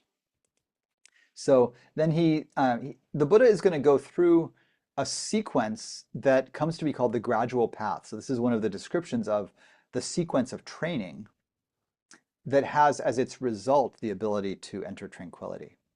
So here's the formula. He says, other ascetics with bad ethics, they summon unskillful fear and dread because of their bad ethics. But I have good ethics. My conduct is purified. Therefore, because of this, seeing my own purity of conduct or good ethics, I felt more unruffled about staying in the forest. So that helped, right? Then we're going to go through the whole gradual training. So there's ascetics and Brahmins with unpurified livelihood. So not just their ethics, but their livelihood, right? So this is the action and livelihood limbs of the Eightfold Path. If you want a full layout of the gradual path, the standard source for this is Digha Nikāya 2, the benefits of the ascetic life. So that's where and there's other places as well, but that's one of the places you'll see this sequence really fleshed out. So he says, my livelihood is perfect, so because of that I feel more unruffled. And here's just the list of things to deal with in your practice that will help not being afflicted by fear and dread. Full of desire for sensual pleasures with acute lust, that will lead to fear and dread. Full of ill will, but I have a heart full of love. So the Buddha is reflecting on himself, and this is actually something that we can all do ourselves in practice. You can reflect. Some folks are super tormented by lust. I'm not, or somewhat less, you could say. And because of that, I have, I'm not afflicted by the same difficult emotions, as that. You don't need to feel superior, because you won't find that you've conquered all of these things, I don't know that you can say the same as the Buddha, I'm not full of desire, I have a heart full of love, I'm free of dullness and drowsiness. But this is, he's actually reflecting on his own qualities. And this is a wholesome thing to do. And particularly reflect on your good qualities. What are the things that you've worked on and you've dealt with a bit? And because of that, you don't have, this or that afflictive mind state. So he's going through this kind of self-assessment. There's folks with ill will, but I have a heart full of love. Therefore, I'm more unruffled in the forest. There's folks overcome with dullness and drowsiness, but not me. There's folks who are restless with no peace of mind, right? We're going through the hindrances here, right? So these are the first 5 hindrances, or the 5 main hindrances. There are those that are doubt. I've gone beyond doubt. Now here's some other hindrances that aren't part of the classical list. There are those who glorify themselves and put others down. Do you do that? Right? Those will influence your states. The Buddha says, I don't do that. There are those who are cowardly and craven. This is interesting. The comparison here, right, is there are those who are cowardly and craven. They have a hard time in the wilderness, but I don't get startled. So in the translation, actually, we were talking about being startled. Here, the Buddha is saying, like, he doesn't just say, I'm not cowardly or I'm brave, but he says, I don't get startled. So here, startled is being used as a kind of, I'm not on a hair trigger, basically. I'm brave enough to be here and not be cowardly and craven. There are ascetics and Brahmins who enjoy possessions, honor, and popularity, but I have few wishes. There are those who are lazy and lack energy, but I'm energetic. There are those who are unmindful and lack situational awareness. That's sati and sampajana, right? Our formula for mindful awareness. But I am mindful, he says. There are those who lack immersion with straying minds, Straying minds is more than just the tendency of the mind to be distracted, but really it's like mind states that would just sort of take you out of your practice entirely. Sometimes we call this rolling up the mat, where you're just like, that's it, I quit, I'm out of here, but I am accomplished in immersion. This is partly interesting because he's reflecting, he's already says he's accomplished in immersion, which means jhana, deep meditative absorption. But actually, he still has to conquer fear and dread before he can really purify jhana. So I think he has accomplishment in it, but he's going to talk about how he had to deal with particularly fear and dread before he could become fully accomplished in immersion. So this whole first bit, this is sort of present tense in the story, right? He's saying, the reason why I can be so comfortable here in the wilderness is that I have accomplished all these things. This is his, post-enlightenment checklist. I'm not startled, I'm full of love, I'm all these things, not drowsy, not doubtful, accomplished in immersion. The last one is wisdom, so that you get it fully written out here. There are ascetics and Brahmins who are witless and idiotic. Sorry, witless and idiotic people. Don't take it personally.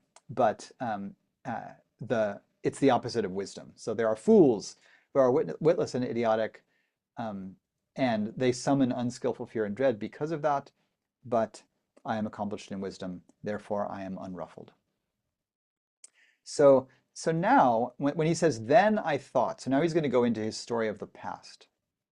Then I thought, there are certain nights that are recognized as specially portentous. The 14th, 15th, and 8th of the fortnight. These are the 4 lunar quarters, the full and new moon and the half moons in between them, that come to be called the observance days, or uposatha. So the Buddha says there are these like powerful nights, and on such nights, I might see fear and dread if I stayed in awe-inspiring and hair-raising shrines. And so what we get from the story here is like the Buddha is practicing, he's pre-awakening, he's got all these good qualities. They're not yet completely perfected, but they're quite good. And later on they're going to come to perfection. And he says, okay, there still is some fear and dread. And particularly it comes up when I'm in these places or situations where that are frightening, and for him these are classic South Asian scary places, which is sacred groves and spiritual sites where there might be spirits or ghosts, right? Powerful days like the full and new moons, at like awe-inspiring and hair-raising shrines, and so specifically here he's talking about fear of spirits. right? Because those are the folks who frequent those kinds of places.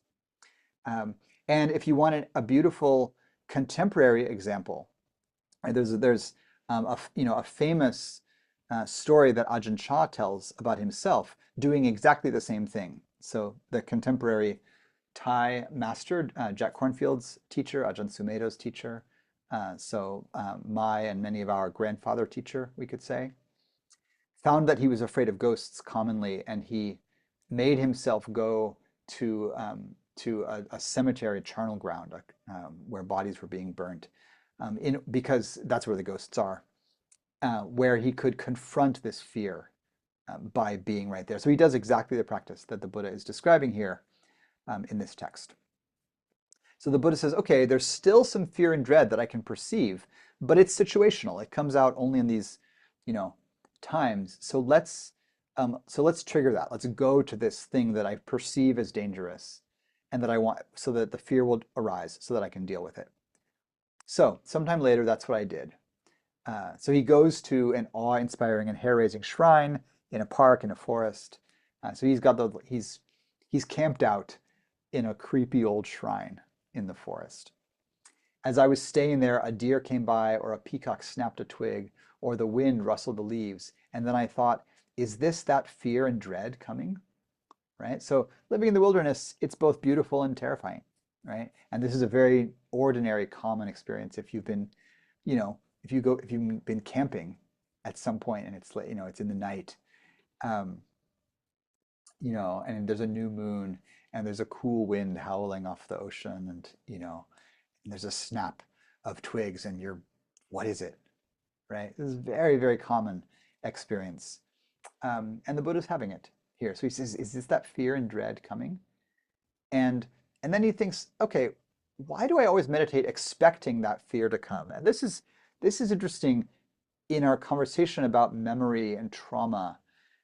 He knows his type, and he's seeing that this fear, it's not just that the fear does arise, but even when the fear hasn't arisen, he's expecting it, right? So it's a kind of symptom from the past. Why do I meditate expecting that fear to come? Why don't I get rid of that fear and dread just as it comes, while remaining just as I am?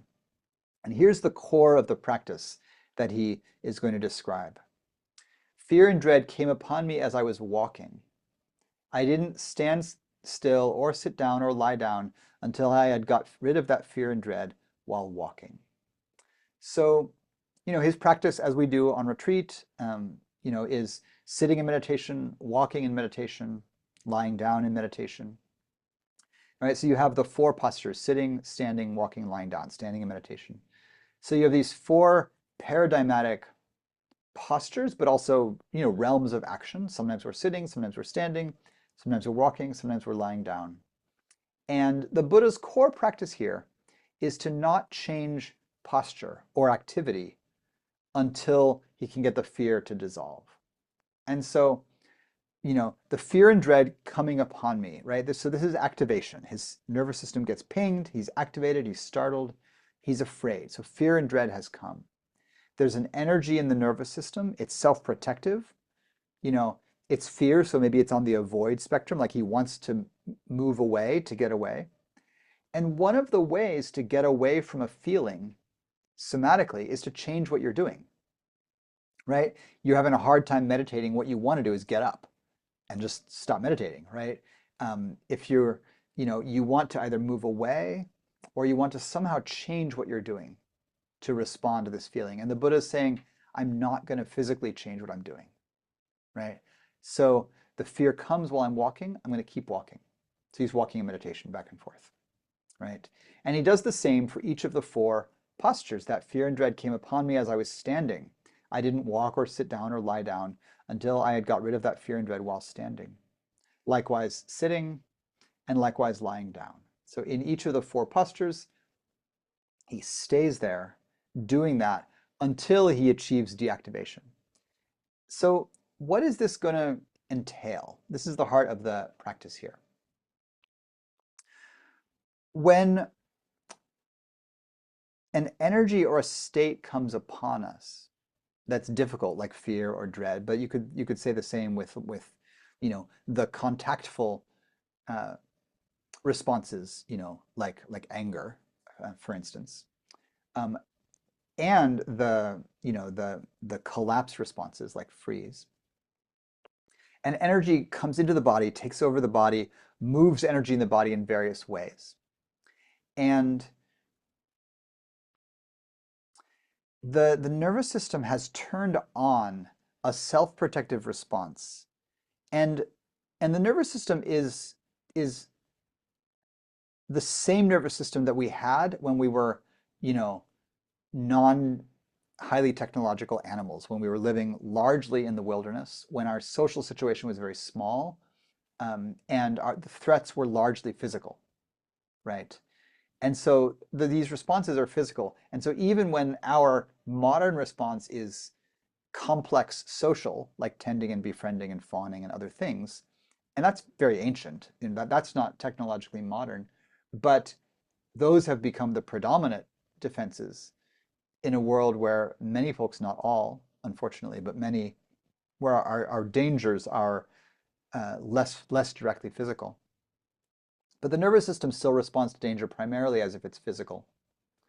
And so, blood flows to the limbs or to the center. The energies in the body shift in various ways. All of this is aspects of activation. The nervous system is activated. And what does it mean then to get rid of that fear and dread, right? I think part of what the Buddha is talking about is, can this nervous system activation turn the corner into deactivation, right? Or to use modern sort of therapeutic language, how do I process this feeling so that it integrates? Because fear, in a way, it needs to be encountered and felt, but the energy of it needs to be moved through, right? Because the thing that we will experience when it successfully deactivates is a return to the felt sense of safety. Remember that, safety is never universal or absolute. The world is always dangerous. Old age, sickness, and death are still real. Even if it turns out to be a deer, you will still get sick and old and die. But in the moment, what we're looking for is the processing of the discrete energy that's activating the nervous system. We're looking for deactivation. Generally, what will happen in a healthy nervous system is that activation hits a certain threshold. Generally, that threshold includes mobilization. So energy moves in the body, you do something about the situation, and then that doing something changes your conditions such that you have a return to safety. You leave the dangerous situation, you get back to your friends, you extricate yourself from the unpleasant conversation at the party, you get back to your friends and you're like, oh my God, that guy was a creep. Let's get out of here. And they're like, yeah, let's get out of here. And you're back in the safe, realm of your friends. And in a healthy nervous system, deactivation happens, right? The blood flow goes back to normal, your heart rate and breath rate go back to normal, you're available for pleasure again, you make a joke about it, you're back. What we're going for is this integration of the arc of activation, deactivation, and going with one of the questions from before,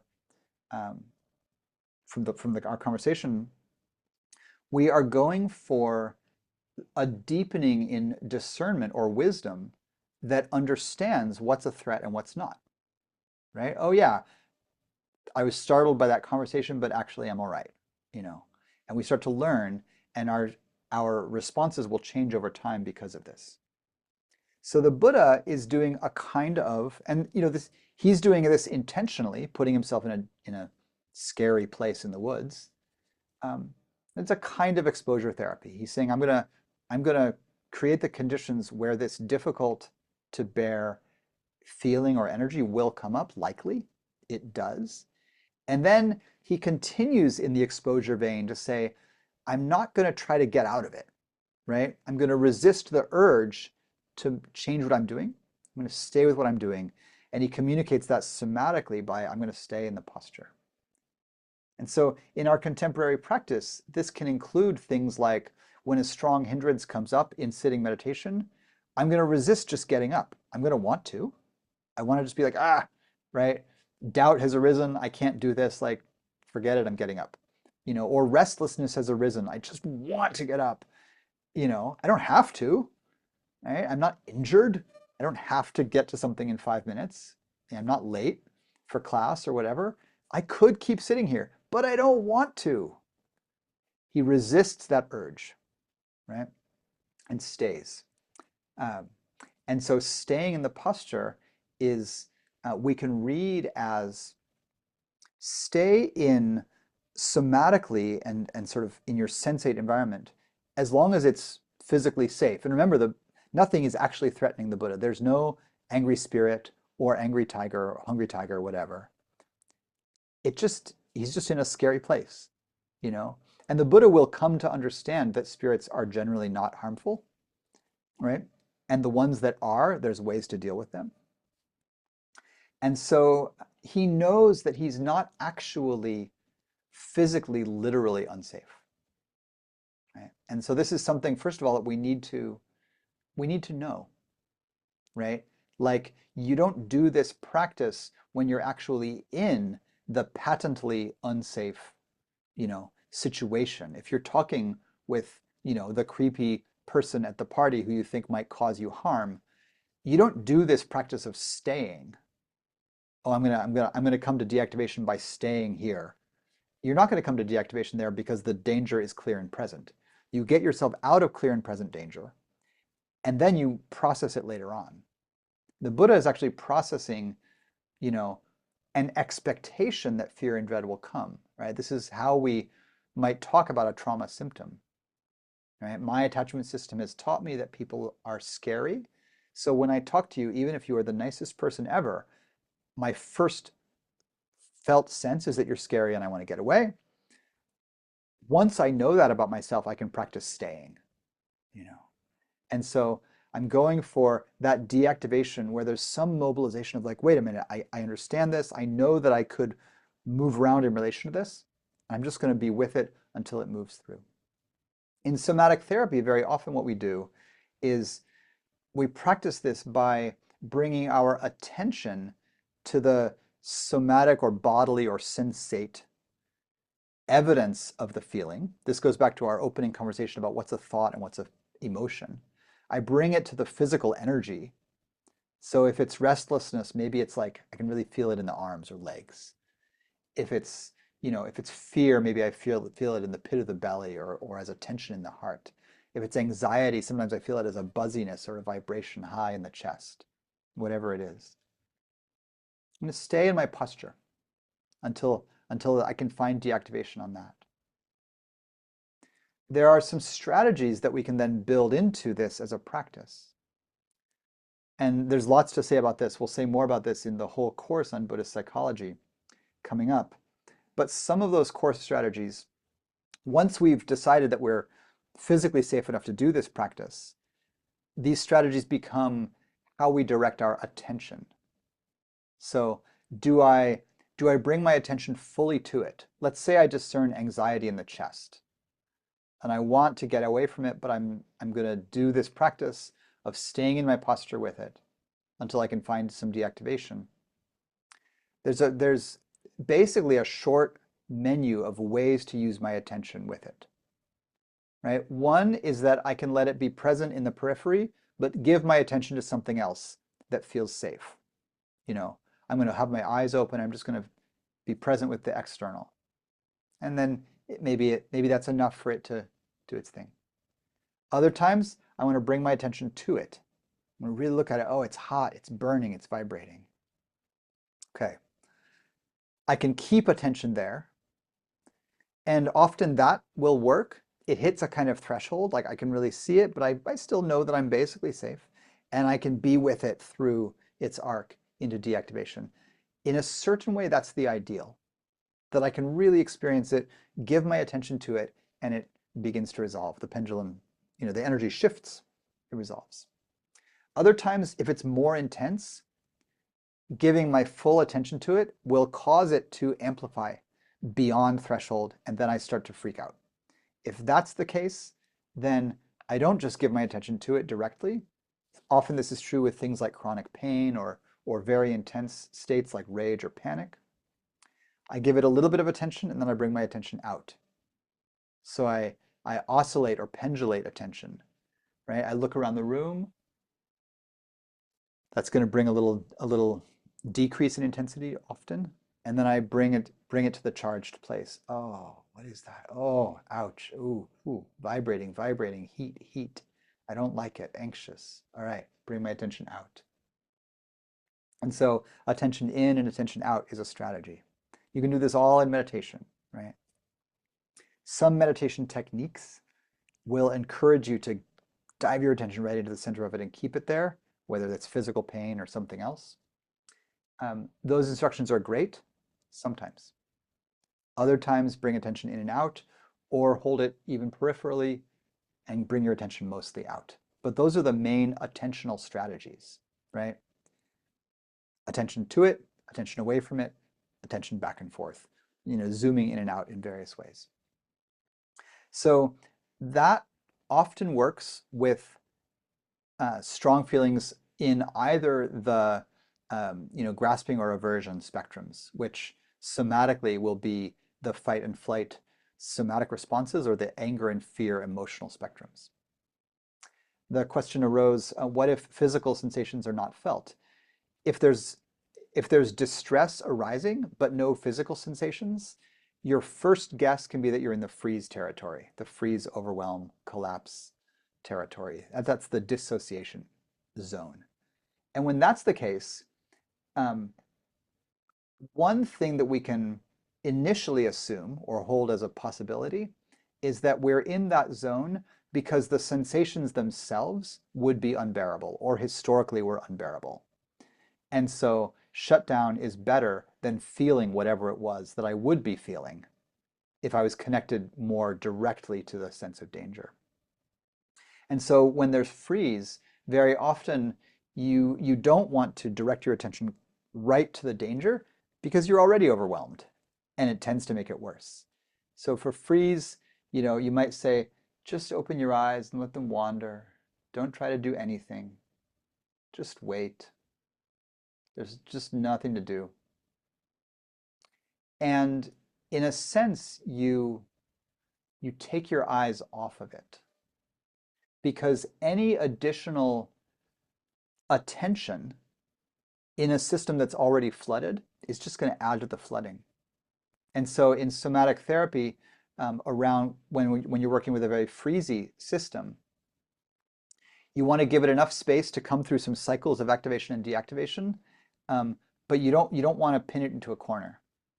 And so, one of my teachers in somatic work, when he was doing client sessions and somebody was really in freeze and they're just kind of like spacing out, or like getting really dull, or sleepy, or there's nothing really going on, he would literally like look out the window, pick some lint off his sock, kind of totally not look at the person. He's kind of tracking them out of the corner of his eye, but he's just looking away, and he's just like, yeah, there's no rush.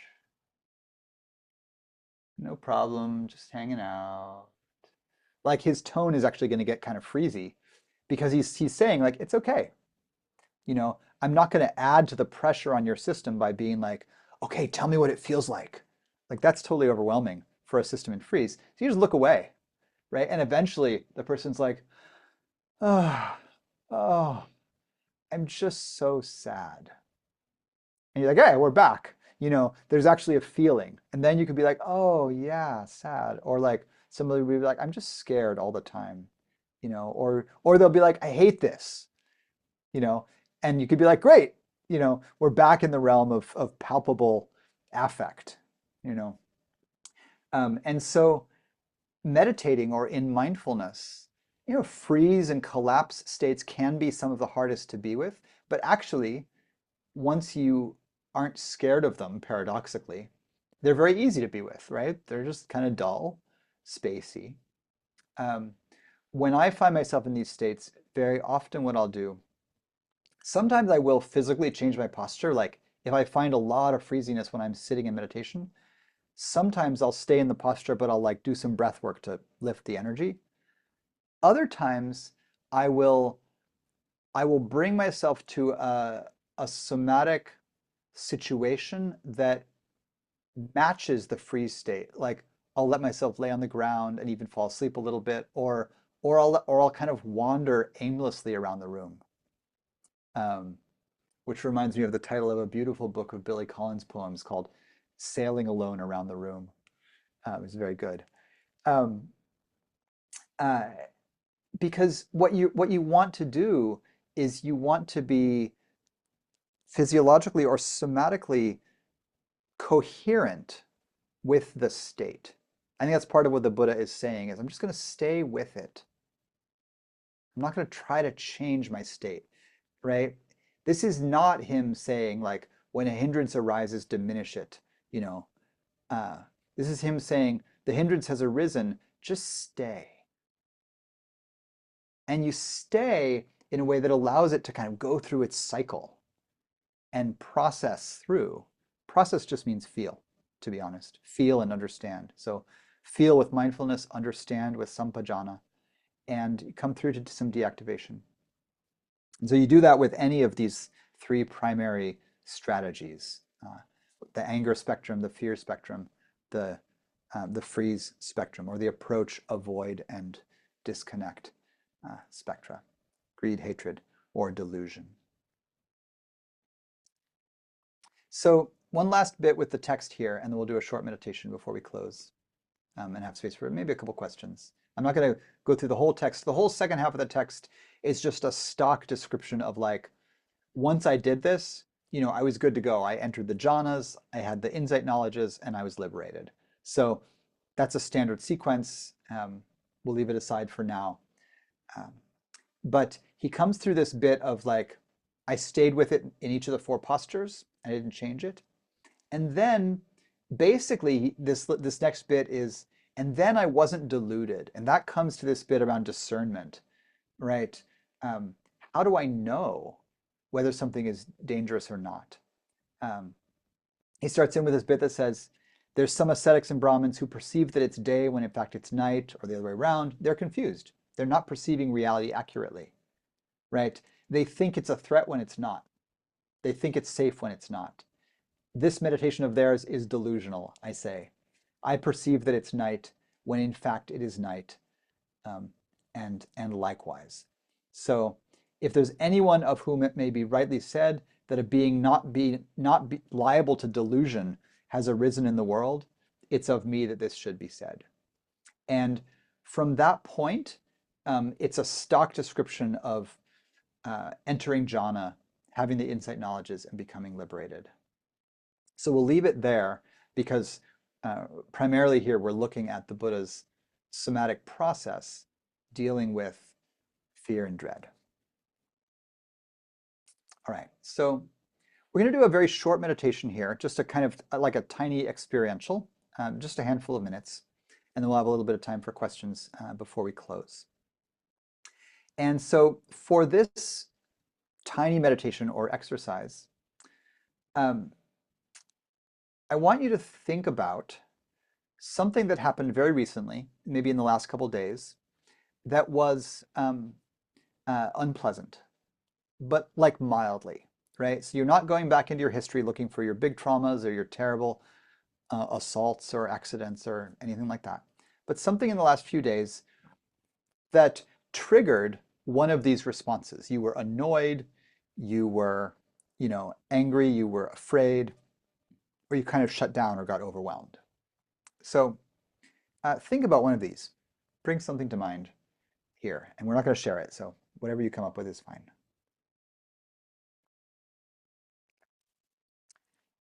And see if you can make it a specific situation, so a thing that you can clearly remember happening. And then I'll talk you through just a little exploration of this. All right, so you have a mild, difficult experience in your attention. So go ahead and, with that in mind, just come back into your meditative seat. So whether you're sitting or standing or walking or lying down, come into that posture and make it stable. give rise to energy, mindfulness, investigation. Just become present with yourself. Take a couple breaths to just come out of the listening to a talk mind and into the meditation mind, being with your own energies. Feel your body, feel your mood.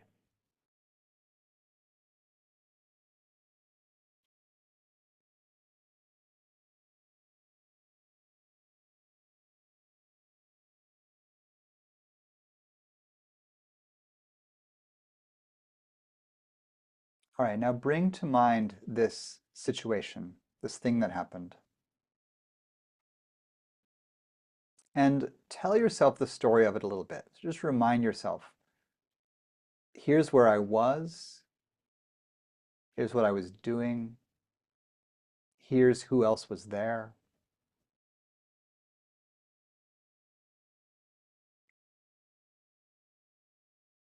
And then here's what happened. And you can do this in whatever way makes sense, but you're looking for the feeling. You're looking for that activation that arose when this thing happened.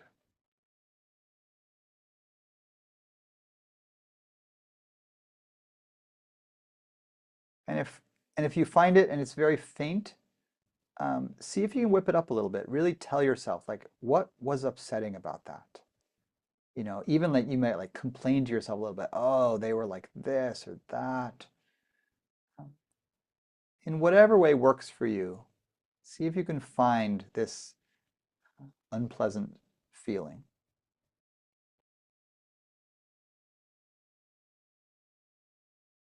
And then whatever you find, see if you can locate it in the body. See if you can find a sensation or energy. Maybe it's a vibration, maybe it's a temperature. It might be through the whole body or just in one part. And if your style is freezy, see if you can notice numbness, which is a sensation.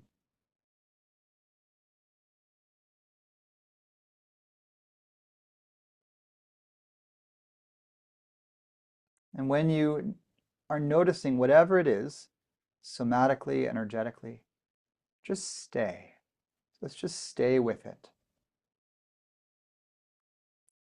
If it's very faint and immediately starts to go away, keep it present a little bit. Tell yourself the story of what happened a little more. We want to really get to know this feeling, if we can. If it's already very strong, for sure drop the story. Just stay with the sensation. If it feels too intense to bear, let it go entirely. Open your eyes and look around. But we're going for feeling it at as much intensity as we can bear, staying relaxed in our posture. Just play with this for a moment.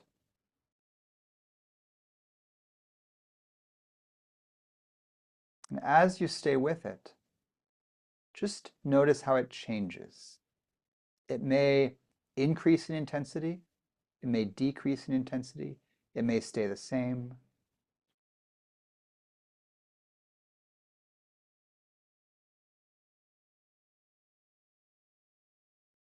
You're giving it your full attention if that feels right and available. Feeling the sensation, feel it as temperature, vibration, location in the body, or the general tone through the whole body.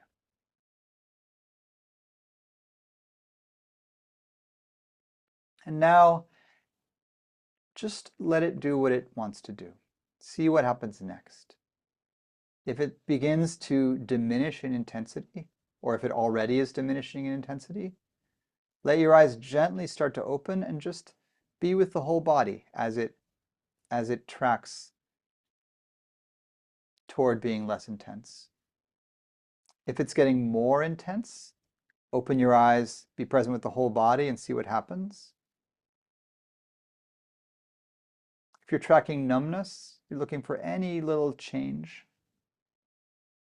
And just generally, you're looking for change without a big agenda. And any shift from more intense to less, even a little bit, is deactivation. So you're just feeling that, just noticing that. And for a last minute or so here, often as something begins to or is in the middle of deactivating, if we keep our attention on it as it gets smaller and smaller, it will kick it back in. And so as it starts to subside, you kind of crossfade your attention slowly back out. And whatever's happening, start to crossfade your attention back out, letting the eyes open. And we come fully out by just letting our gaze move around our space, letting the head move on the axis of the neck. Just looking around, breathing naturally, maybe move the torso a little bit. And notice that as we do so, we're using movement to come out of the immersion in that activation, right? So this is also a tool. If you need to stop a process anytime, you can move. It's exactly what the Buddha was saying, like, yeah, I didn't want to stop the process.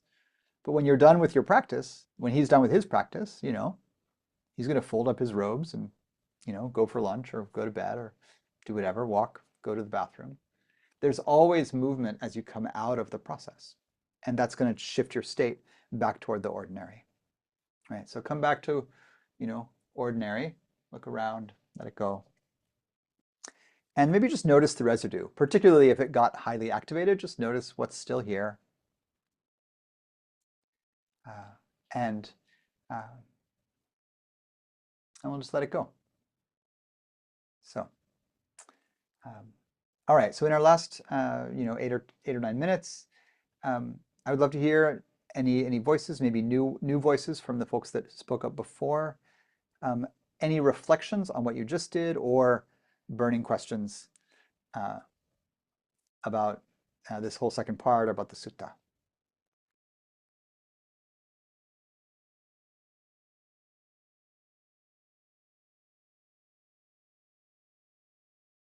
Nick, please. Hi. I just have been wondering if meditation itself, sitting meditation particularly, will trigger freeze in some people, or if there's always sort of, maybe it doesn't matter whether there's some, I mean, that's obviously something underlying it. Maybe I won't say obviously, sorry. Just sitting meditation and freeze as maybe something where the meditation itself is the trigger because the immobility and perhaps the withdrawal from the senses. Could you speak about that a little bit? That's absolutely the case. So some folks with a lot of freeze in our nervous systems will be drawn to meditation because it's very familiar. Sometimes meditation can be a place where you can process freeze. I think in meditation we always at some point process freeze. So like you enter the state in order to work it out. I think this is partly what's happening when people enter meditation. It feels fine for a while and then suddenly they're like super angry. Is like you processed some freeze and now you uncovered a layer of, you know, anger or fear or whatever. So this is very, very common. There are some kinds of, you know, activation in our lives where meditation is too freezy such that it's not the right intervention. So, you know, there's some folks for whom the kind of trauma or the kind of past distress we need to process is not actually best served by, you know, closing my eyes in stillness, because being in, you know, activity, but particularly being in social contact is often, you know, more healing. Like if the thing that I'm trying to resolve, you know, is in the attachment, is manifesting in my attachment system, silent meditation isn't often very good medicine for it. You know, a better thing to do is to like invigorate my friendships, for instance, you know, or be in a kind of conversational healing, like in therapy or something. So meditation can both exacerbate freeze sometimes, but also help process freeze. But because it is internal and silent and still, it's, it has some freezy aspects to it already. And so then how we use it really determines whether it, is skillful or unskillful, as with any, any intervention that we might bring.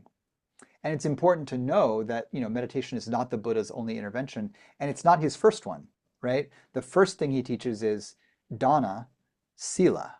So be generous and be ethical. And those are all relational.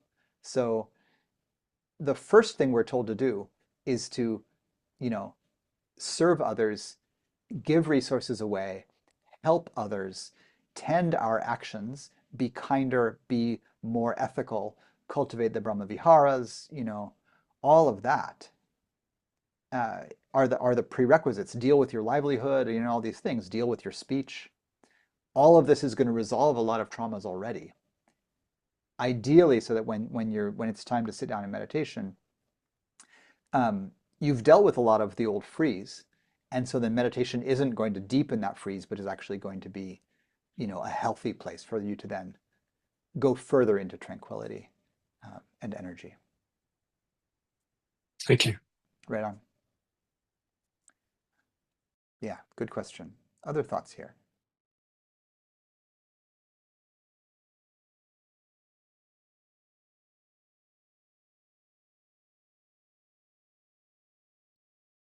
Yeah, Kate.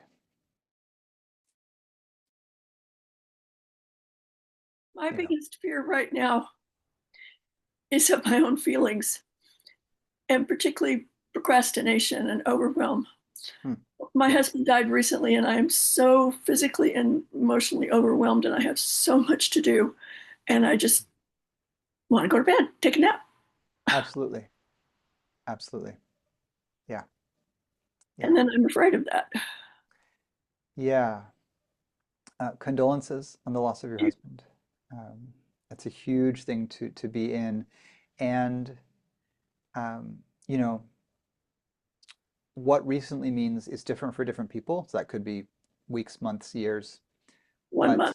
It's appropriate to both trust the feelings of, overwhelm and exhaustion. Like, it's a huge thing to go through, and there is a lot to do very concretely. So that's appropriate. And practicing with our feelings is not the only skillful intervention. Like, a skillful intervention also could be, who's around to help with the logistics and to help with the house and help sort things out, so that it's in a very concrete way, not all on you to deal with. You deal with the external reality, the material world, in a certain way first, make sure that's somewhat tended. And then, and you respect the process of grief, like going to bed and resting a lot, maybe totally necessary and appropriate. And then once some of those foundations are in place, then you can say, like, okay, people are helping, I'm eating well, I'm getting some rest, and I'm still overwhelmed. Then I can, in my practice, bring mindfulness to it and say, like, yeah, this is overwhelming. This is a huge thing to be in.